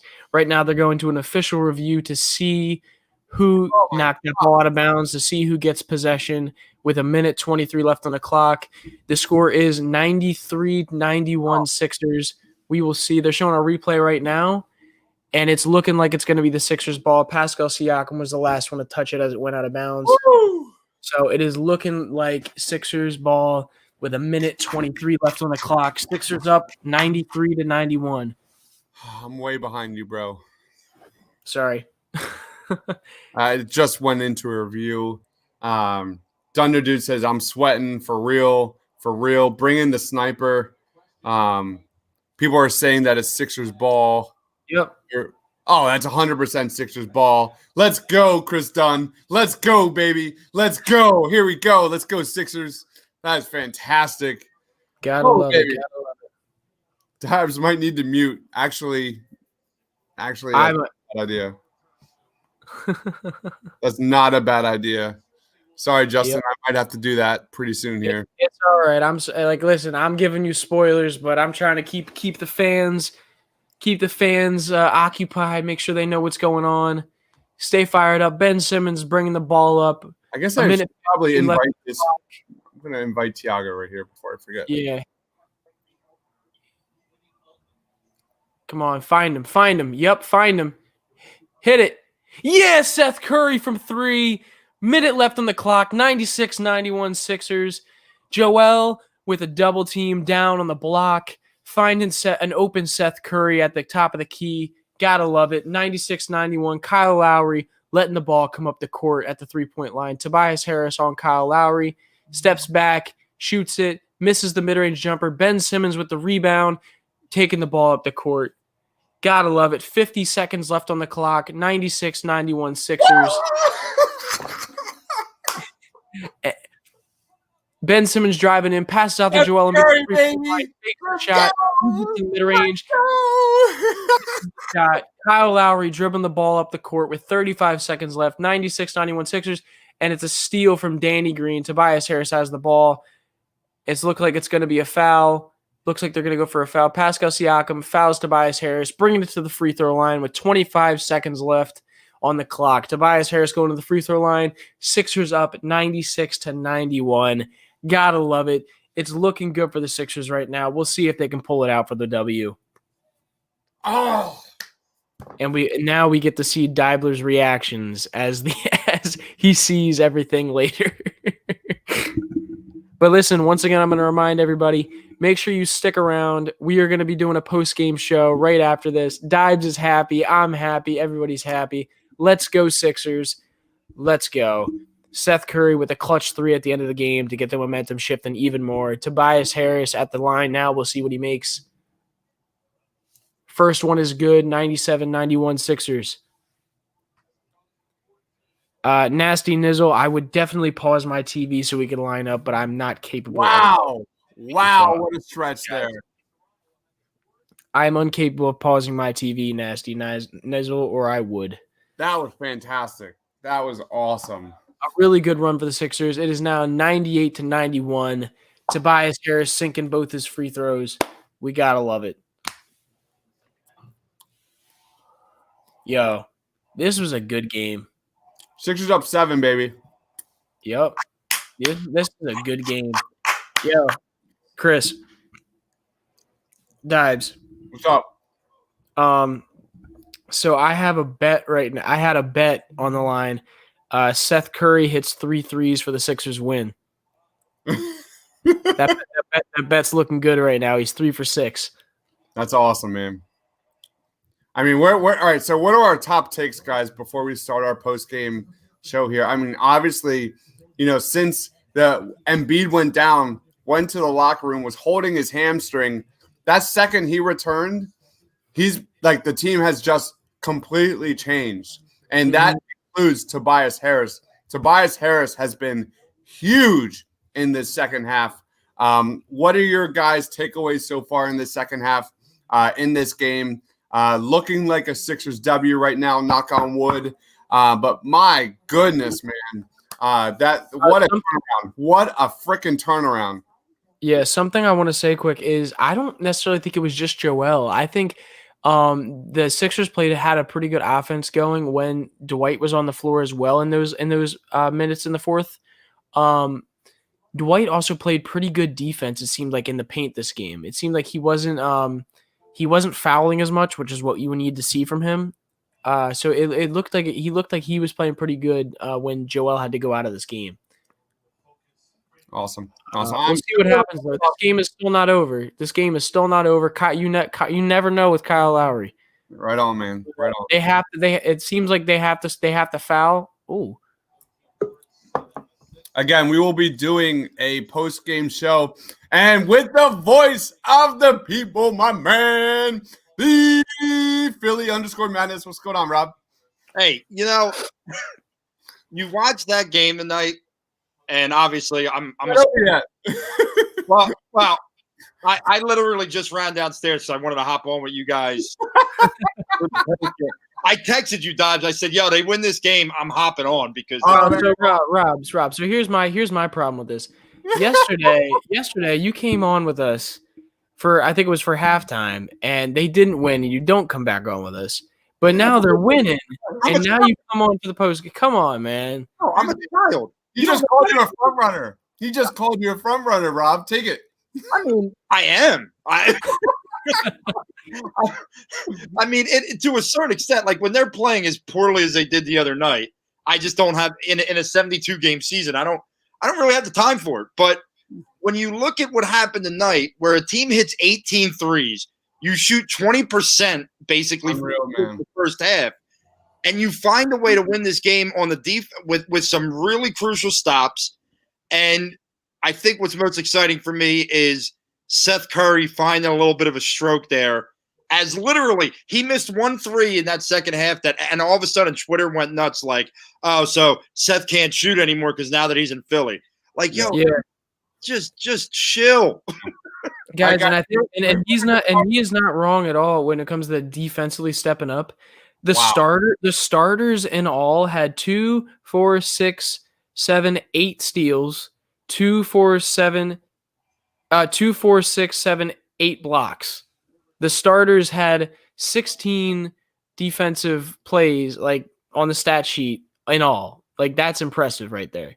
I want to know what the Raptors shooting is in this second half from 3-point range, because that has to be a drastic change. Again, guys, we're going to be hitting our post-game show very, very soon.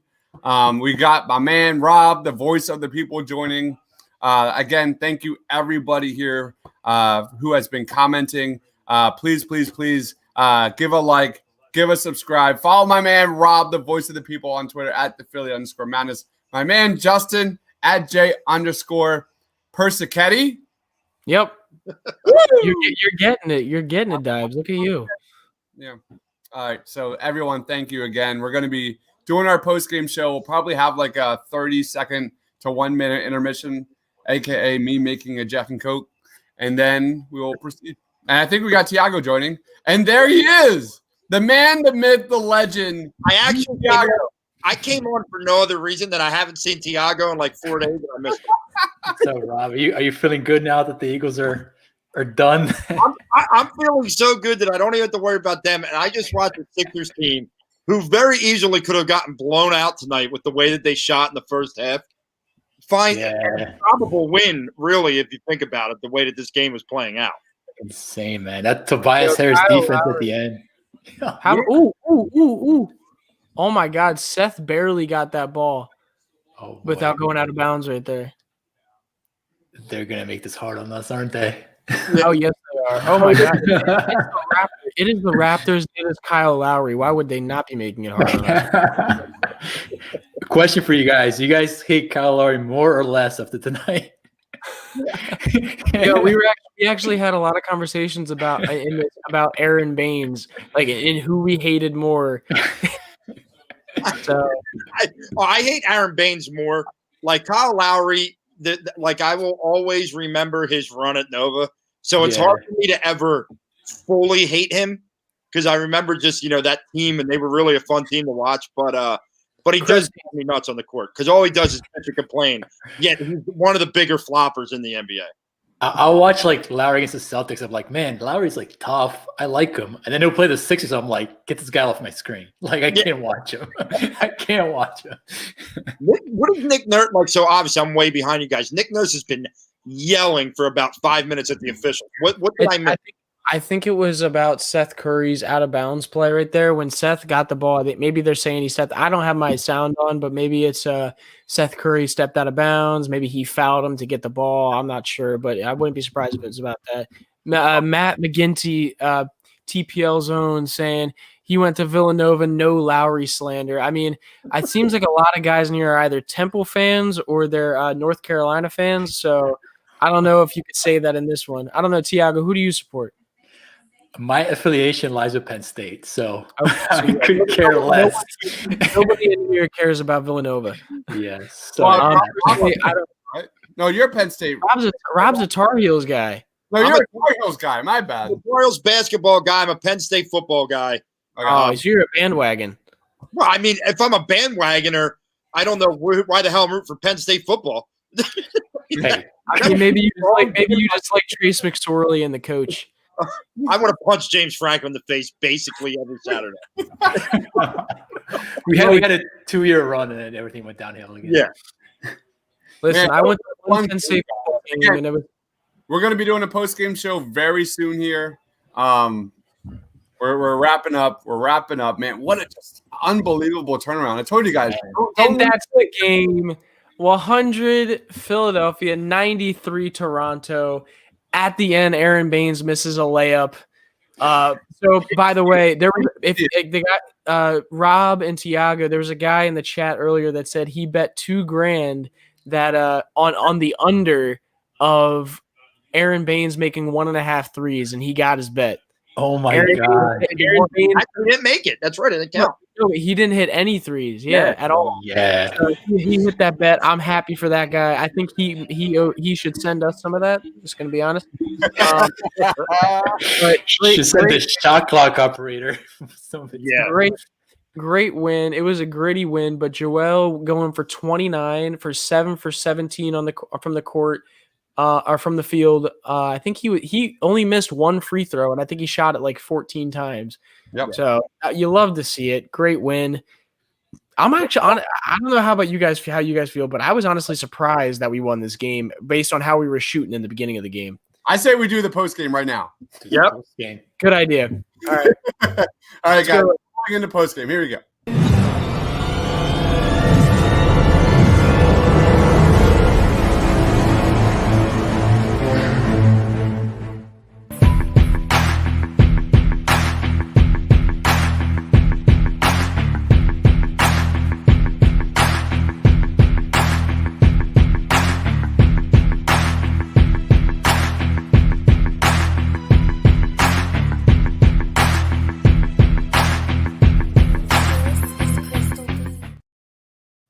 Yo, what's going on, guys? This is the Sixers versus Raptors post-game show. The Sixers got the W, moved to 3-1 on the season. A huge W. In fact, 24 of the last 28 games in the regular season, the Sixers have lost. Unbelievable. 4 times since 2013.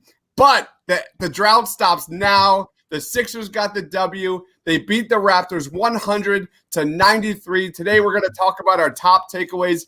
And let's start off with my man, Justin, who has been with us the entire time during our Sixers versus Raptors watch party. Follow him on Twitter at J_Persichetti. What's going on, Justin? Listen, I'm happy. We won a tough game. We weren't making shots from the end of the game. We started hitting at the end, started playing really good defense against the Raptors. Honestly, we played good defense against the Raps the whole game, in my opinion. They were just hitting tough shots at the three-point line. Really enjoyed the game, though. Go Sixers. Also joining us is my man, Rob Lange, the voice of the people. Follow him on Twitter at Philly_Menace. What is up, man? I think you saw what a Doc Rivers coach team does when facing adversity tonight, because, I mean, this team faced every bit of adversity, from shooting horrendously to watching Toronto 18 or 17 or 18 threes in the game, to really dealing with what I thought was very poor officiating throughout. Some of them officials did not have their best night. But gritty fight. And to me, it comes down to 2 guys. It's Joe, right? I said after the first game that if he could be a guy that averages around that 29 points, and he's been right there every night that he's played. But for listen, for Twitter, all right, here's the voice of the people. If you're going to rip a guy every game when he goes off for the 26 that he did tonight, and Tobias Harris, give the man his due, because not only that, he made some really clutch defensive plays in this game, and I thought that he was a major difference maker on the floor tonight. And I know that this town hates him, but you need to get over that, because Tobias brings something to this team. He really does. So, all in all, I'm a happy guy tonight. He brings it to this team when man Tiago on Twitter at T-Scabby. How you doing, Tiago? Yeah, man. I mean, this is exciting. You knew you were going to get Toronto's best shot tonight. They've been playing some very poor basketball. Defensively, we're playing very poor. And Toronto brought it tonight, man. They absolutely brought it tonight. And the Sixers took a big punch in the face in that first half. Yeah. Like Rob said, they weathered adversity. It looked absolutely awful offensively at times. But, we talked about here in the past, like, the DNA of this team is defense. And if you look around the NBA, they are absolutely one of the top defensive teams in the NBA today. So it's nice to see this carried on from game to game, outside of the little collapse against Cleveland. But that's been their DNA, and that's exciting. That's exciting. It's something to build on for sure. Let's go into top takeaways of this game. My top takeaway is defense. Ben Simmons locking down Pascal Siakam, 8 of 23 from the floor, -14. You look at that second half. You talked about it, Rob. Doc Rivers making adjustments in the second half. The Toronto Raptors scored 37 points total in the second half, outscoring them by 15 points. That defensive intensity, I would love to know. We're reacting to this right as it ended, and I would love to know what the shooting looked like for the Raptors in that second half, because the defensive intensity increased. What about you, Justin? What was your main takeaway from this game? So my main takeaway was the defense and the fouls. I think that made a big difference in this game. The Raptors ended the game with 27 fouls. The Sixers ended the game with 15. And in general, the Sixers defense was immaculate. 10 steals, 10 blocks. Great defense. Although the Raptors had 12 steals and 7 blocks, they did have those 27 fouls and let Joel Embiid get to the line 14 times. So that, against anytime you're playing Joel Embiid, if you're letting him get to the line that many times, you're going to have a serious issue. And sorry, he got to the line 16 times, made 14 of them. What about you, Rob? Listen, I think you guys hit it on the head. I think they came defensively and they had a grind tonight, because early on, I mean, I felt like every time Fred VanVleet shot, he wasn't going to miss. I felt every time Pascal Siakam shot, he wasn't going to miss. I mean, they were hitting everything. But they stuck with it. And what I really liked was You saw the intensity in Ben down the stretch on Pascal Siakam. He kind of they put him on an island with the guy, and he did a great job in neutralizing him as much as he could. But even the guys that are not known as defensive players, Tobias Harris, I thought did some nice things. I thought Shake Milton at times did some nice things on the defensive end. It's not easy to guard guys like Kyle Lowry all night. I thought Danny Green. I know people are frustrated with Danny Green. He does. You got to take what you can get from a guy like that. And I thought on the defensive end, he gave you a couple really nice plays down the stretch that I thought were very, very important. I know he's not hitting the shots. He did hit a 3-0 tonight. I know he had the turnover, but defensively it's great. But for me, it's the continuing dominance of Joel Embiid. I will say though, is that what we're saying for Danny Green at this point? Like, he hit a shot today. Like, is that where we're at this point with him? You got Danny Green getting rid of Al Horford's contract. Austin put this out on Twitter. It's a great point. You couldn't think you were getting an all-star back for that, right? Mm-hmm. Like, Danny Green is who he is at this point in his career. And honestly, I think you're going to see him hit more than a shot as time goes on and he gets a little bit more comfortable. But I want to just get back to Joel because, listen, this is a guy who Aaron Baines has kind of taken out of his game in the past, and Joel just flat out kicked his ass tonight. I mean, it wasn't even close. I mean, he was all over him. Then they went to Alex Len. He had nothing for him other than his injury, and I say that because it's interesting how it came off a turnover and he got injured. Sometimes these stars don't like to be embarrassed on the floor, so they have an injury for a couple minutes. But his continued dominance has got to be exciting for all of us. And just to piggyback off of Danny Green, as much as that guy is struggling offensively and shooting the three, he's the third best defensive rating outside of Ben and Joel. Tiago, what's your take on this game? Yeah, I mean, Danny Green, you can tell he's in preseason mode. Like, the Lakers just played like 2 months ago. He hasn't had a preseason. It's going to take a little time. But if you're going to get on my man Ben Simmons to shoot the ball, you got to hit some threes, Danny Green. I'm sorry, man. You can't get both ways, man. I thought, like, defensively, like the key thing in the first half, what I saw was like their transition defense is really bad, and it continues to be bad. So off misses, guys are coming up, and Toronto wants to hit you quick. So they have they don't no longer have Marcus Gasol. They have another ball handler on the court. So they want to get rebound and get down the court and hit you quick. And they were doing that to the Sixers a lot in the first half. And you can tell in the second half, first of all, they hit more shots, which helps you set up your defense. And then second of all, they were just more aware of what was happening in transition. So, Kyle Lowry has the ball. I don't jog over there as if I'm Mike Scott. I get on his face and put the pressure on him to make the pass. So I thought that defensively, they were just more tight and they were much more aware of who to pick up in transition. So I thought that, as you guys all mentioned, it started there. The comeback really started there, and it flowed from then on out. Diverse Conscious says you look a lot different. Yeah, man. Let me go get my championship rings in the basement. Yo, can we talk about Seth Curry for a second? Yes. Can we talk about Seth Curry? Seth hit some clutch shots today, and that's true. He hit some clutch threes in the fourth quarter, but also like this is something that I'm so excited about because he did this in the first game too, where he hit some clutch shots, got some clutch assists off in the last quarter. Seth scored 17 points tonight. Oh, I just had it. Oh my goodness. Seth scored 17 points tonight with 4 assists, 6 rebounds, 5 for 11 from the field. He had 1 block, 1 steal, 50% from 3 with 4 free throws. Like, what more can you ask for from a guy that's supposed to is a 45% 3-point shooter and also had a steal and a block on defense? It's funny, right? He's a 45% 3-point shooter, and I feel like people out there think that means he's going to hit all but like 1 or 2 shots. Like 45% means you're still going to miss 50% of your 3 points. Right. It's literally like he misses 1 and you go to Twitter and it's like, oh my God, I guess it's the Philly uniform. He doesn't know how to shoot anymore. And I'm like, Jesus Christ, guys. I was like, it's the first quarter. Chill. Toronto brought up a great point. this is a weird beginning to a season for the NBA. These guys just finished in the summer, and they're starting in December. And they played 2 preseason games with a 2-week training camp. You're going to get ugly basketball early. At some point tonight, it was just turnovers on both ends.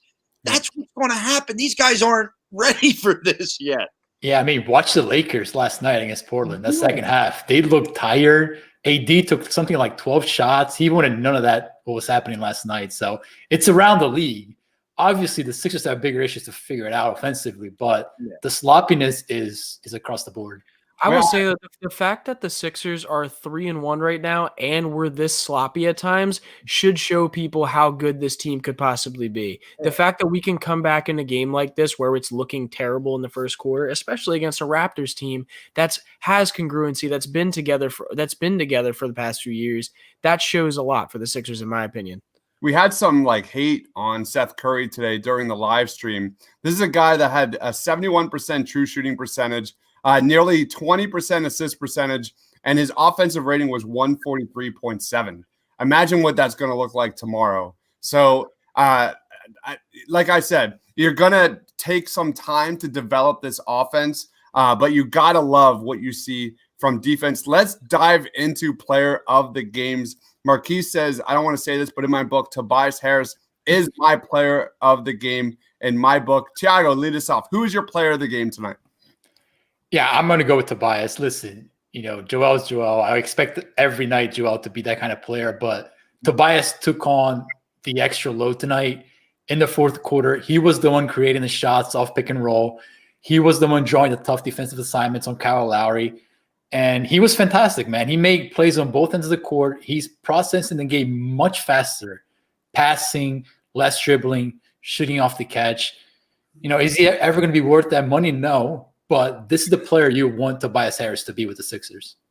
Yep. Rob Smith says, just got here, but impressed with Tobias tonight. Hit clutch shots. What about you, Rob? I agree. Look, a double-double for Tobias Harris. He was rebounding the basketball as well. I thought he made some really good defensive plays.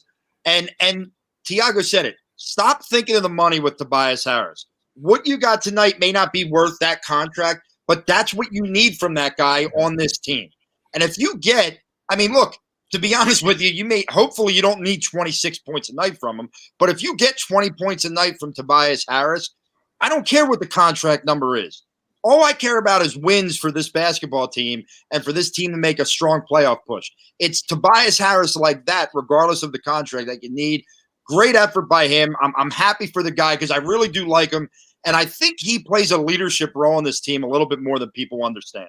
Yeah, to that point, watch who's talking on the court. It's Tobias Harris. When things are going bad, he's the one communicating with Ben, with Joel. He takes on the leadership quality in a big way for the team. AOS says, I'm back. Hopefully Tobias can play like this for the rest of the whole season. Justin, who's your player of the game? I'm sorry to repeat it, guys, but I'm saying Tobias Harris as well. He played 37 minutes, 11 for 20 from the field, which isn't great, but definitely isn't bad. It isn't bad either. 2 blocks, 2 steals, 2 for 5 from 3, 100% from the free throw line, a plus 21 on the game. Honestly, played really great defense, played what we needed him to play on offense. What you can't ask for much more. Yep. I obviously it's Tobias Harris, but I'm gonna go Ben. Give me Ben. Let's go Ben. Help out the team was led by defense tonight. 93 points from the Raptors. They got back to where how this is the recipe of how the Sixers are gonna win for the next 20 games or so. They have to win by defense. It's what we saw in the first season opener and the Knicks game. It got away from them in the Cavs game because Joel Embiid was hurt or didn't play. He rested, and Dwight Howard was in foul trouble. This was the game we wanted to see, and that's the energy I love to see from Ben Simmons, especially in that second half, just shutting it down. Let's go into how would you grade this performance tonight from the Sixers? Thiago, lead us off. Yeah, defensively, you get an absolute A throughout the board. Offensively, it's between a D plus and a C minus. This team has a long way to go offensively, man. A long way to go. They're trying to pull stuff from Brett's system, like the little DHOs with Seth Curry. And you can tell, like, it's not the same player. Like, Curry's not as fast as JJ, so that looks clunky. It's not as effective. Usually what happens is, ball gets stuck, you just dump it down to Joel, and he gets fouled, and you get 2 shots. So is that sustainable offense for the foreseeable future? I don't know. But, defensively, they get an A. They really put it all on the line tonight defensively. What about you, Rob? Yeah, I mean, I think defensively, you'd be hard-pressed not to give them an A because that's what kept them in the game when things were not going well on the offensive side of the ball. One of the frustrating things about that first half was I felt like they got some open shots, but they weren't knocking them down whatsoever. But, my cousin, who's a good basketball mind, had texted us, and he said it, part of their problem is their passing.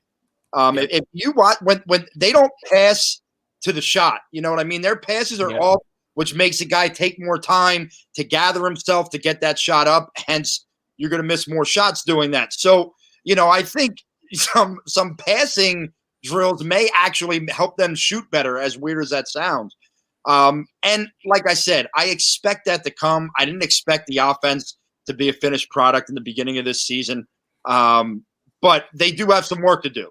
There's no doubt about it. And there's times where, like tonight, the bench wasn't scoring the way you had hoped. And at times they had lineups out there where you were going, Jesus, who's going to score the ball? I can't believe I'm going to say this comment, but it's amazing when Matisse is out there instead of Furkan. You're like, well, God, you don't even have a guy that can remotely shoot. I can't believe I have to say that. I would like there to be a new player at some point to take that role so I don't have to look for Furkan. But you know what I mean. So I'd say A on defense. I'd say probably C+ on offense. Late in the game, they played well. What about you, Justin? Oh, I just lost audio. That's amazing. 1 second. All right. I'll give him You can move on. I'll say something at some point. 1 sec. I'll go B. The only concern I have from this game, 10 points from the bench. We've seen kind of Shake Milton. I liked his defense at times in this second half, but the 10 points off the bench is a major concern. That was one of my biggest positives for the Sixers moving forward this season was that second unit between Tyrese Maxey, Shake Milton, Dwight Howard, pick and roll. We've seen kind of Dwight Howard be a little phased out. I don't know what's happening, whether or not he's in cruise control or what, but he seems to be struggling with fouls. He seems to be out of sync on offense. And then Tyrese Maxey struggled a little bit today. As expected, this guy's a rookie. No concerns there. But that second unit, I would love to see develop. But this is the basketball I love to watch. A team that wins by defense all day, baby. Justin, are you there? Yes, I'm here. All right. How would you grade the Sixers' performance tonight? Sixers performance altogether, I think obviously the first half didn't look pretty when it came offensively. Defensively, I think we looked good the whole game. Overall, got the win. I'm going to say A-. I think offensively, we got to get the better three-pointers going off, obviously. But I think that has to do a lot with the passing and just generally the flow of the offense not off, kind of like what Rob was saying. The flow of the offense is off, is what I meant to say there. So I think I'm going to give it an A-. They got the dub. They played well in the fourth quarter. Overall, can't be too mad at it. I know. Like I said, the Sixers have lost 24 of 28 games since 2013 in the regular season versus the Toronto Raptors. That is insane. That is an insane number. And you won tonight against a Toronto Raptors team that's pretty good. And just that was a real gut check game. That was a real gut check where the Sixers really showed up in the second half, showed some heart, something the Eagles haven't done in 15 weeks. And we don't, dude. I posted my first mock draft on Twitter today. And I pissed people off because I went wide receiver first round, running back second round. I said, let's just do it. Oh my God. All right, let's roll. One more point though to close out the discussion here is, you're starting to see a little bit of an identity offensively in crunch time. So this is something I really want to see from Doc. When the game is on the line, what are your go-to plays to close the game out? And it's not just dumping the ball to Joel and praying. So they started doing a lot of like Joel, Tobias 1-2 off the pick and roll. and Tobias hit back-to-back buckets off that. So just pay attention for that going forward. Like, that is a real play that the Sixers are going to use to close games out. And Tobias has been money from that mid-range look. So I'm just really proud of the Sixers because you had an embarrassing loss versus the Cavaliers. You were the seemingly the Raptors couldn't miss from 3 in that first half, and that was just that's Sixers basketball. That's what I want to watch from this team moving forward. A team that prides itself on defense, a team that is gritty and will fight. And we haven't seen a fight in Philadelphia in quite some time. Yeah. So let's go on to final thought. All right, Rob, you have something to say. Yeah, just somebody just sent this to me. It was one of Doc's quotes from his post-game presser. He was asked about Ben, and I guess the shooting, right, comes back up. And I just love this quote. I mean, this is why I love Doc, right? This is why Doc is who he is. His quote is, "I like to win.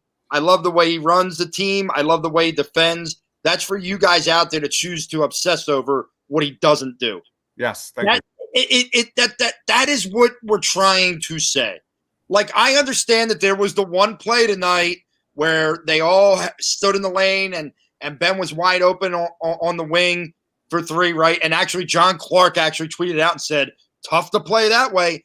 No, okay, because Ben still almost had a triple-double, all right? And he still was locked down on a guy who was as hot as Pascal Siakam was in the first half. So just stop obsessing on the shot because ESPN and highlight reels tell you have to. What Ben does on a floor, very few people can do. Dunder Dude says, "Can we give Ben some love?" He was my player of the game. Tiago, final thoughts, and then we'll do plugs. You're up, man. Yeah, I mean, I have a feeling we're going to have this Ben discussion for the next 5 to 10 years until he's here, man. I'll tell you this. You watch Milwaukee in the playoffs and what teams do to Giannis. They are praying that Giannis shoots jump shots in the playoffs. They pray that he shoots. And if it comes down to the Sixers needing Ben Simmons to shoot jump shots to win, then this whole thing went haywire because it's not going to happen. Like, he's never going to be a proficient shooter. So, you know, like Rob said, focus on the things that he does at a high elite level in the court. His passing, his vision, his defense are all game-changing elements of the game. And I thought that overall he had a pretty subpar game. But again, he impacts the game when it matters. And like, there's only a very few number of players that can do that in the NBA today. So that's going to be my Ben take. Justin, final thoughts. Final thoughts. I mean, listen, it's a gritty win, like you were saying.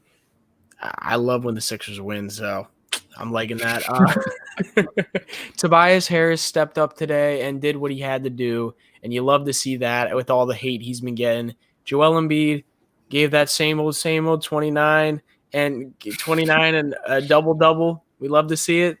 And defensively, I can't stress it enough. Once again, Doc Rivers said in the beginning of the season, and the players said in the beginning of the season, that's how they're going to live until they can get this offense rolling, and that's what they did tonight. Great game overall, in my opinion. They got the win. Let's move on next Thursday. What about you, voice of the people? Well, look, I think that this is a game in the past couple of years, the Sixers lose this game and maybe get blown out in this game. I saw a team that was locked in on the defensive end when they needed to be. Listen, you know I was a Brett Brown guy, but this is the difference between a Doc coach team and a Brett coach team. I mean, you saw it tonight. They didn't give up. They kept fighting. They kept scratching and clawing. Once they started hitting shots, they were causing turnovers and wreaking havoc down the other end of the floor. And that's exciting. And, you know, Justin kind of mentioned it earlier. The fact that this team is 3-1 right now with the problems that are obviously there, that are out there, is a good thing. And to exercise the demons of the Raptors, right? Like we kind of said last night, Dives, on Party on Broad, we said, I need to see them beat the Raptors. I know it's not a make or break game for the season, but I need to see them beat the Raptors because Kawhi's quadruple bounce is always going to be in my head. A night like tonight. Why do you bring it up? You know who brought it up tonight? Allah brought it up during the game. He said they have leave Toronto. They have a full wall mural in one of their terminals of the shot, and he said so. Whenever you leave, You have to see it. I was like, that's the worst thing I've ever heard in my life. I would never fly to Toronto. Nope. Did they not want Philadelphia tourists to go there? Yeah, I'm not going. I'm not ever going to that airport. But no, great win, and hopefully they can exercise another demon on New Year's Eve with the Orlando Magic, who seem to own them as well. Yeah. I would say I think Orlando's beating OKC right now. Wow. What's the winning percentage for the Sixers in Orlando? It's like ridiculously low. It's crazy. Anyway, my final thoughts is pump the brakes, guys. Pump the brakes on all these James Harden for Ben Simmons trades, because that's all we've heard over the last 3.5-4 hours since we've been live streaming. The Sixers are 3-1. They've beaten the Raptors 4 times since 2013. Can we just enjoy this? Like, other than the Cavs game, which you absolutely just throw that out the window, they've looked good, especially defensively. If you've been watching us, you've been hearing that we've been telling you, just pump the brakes on the offense. It's going to come. It's going to come. It's going to come. The pieces are there. Again, that was kind of the story last year too. But anyway, the story, long story short, I think it's going to work, and it was a gritty performance by the Sixers. Enjoy it. Be happy. 2020 has given us this much, Philly sports fans, to enjoy. The Sixers are 3-1. You just held the Toronto Raptors to 93 points. Great stuff. What about you, Thiago? What do you want to plug? So I do like a weekly piece on the Painted Lines to talk about a league storyline, a Sixers storyline, a college basketball prospect. So if you want to stay up to date on what's going on around the NBA and in the draft world, make sure to check that out. So we'll be dropping that sometime in the week into early next week. It's really terrific. It is so good. You have your data. You have awesome analysis on the NBA draft. Really check that out. thepaintlines.com. You're up, Justin. Yeah, I mean, if you go follow my Twitter at @J_Persichetti. It's right there at the bottom of the screen. Subscribe to the Painted Lines on YouTube. Like the video, please. It would really help us out. We're on the road to 3,000 subscribers right now. Go follow the Painted Lines on Twitter. I tweet on there a good amount. Go check out the Phillies. The Phillies just made a big trade, their first trade in the offseason. So just follow us on all socials. I haven't heard the P word in quite some time. We get a catcher.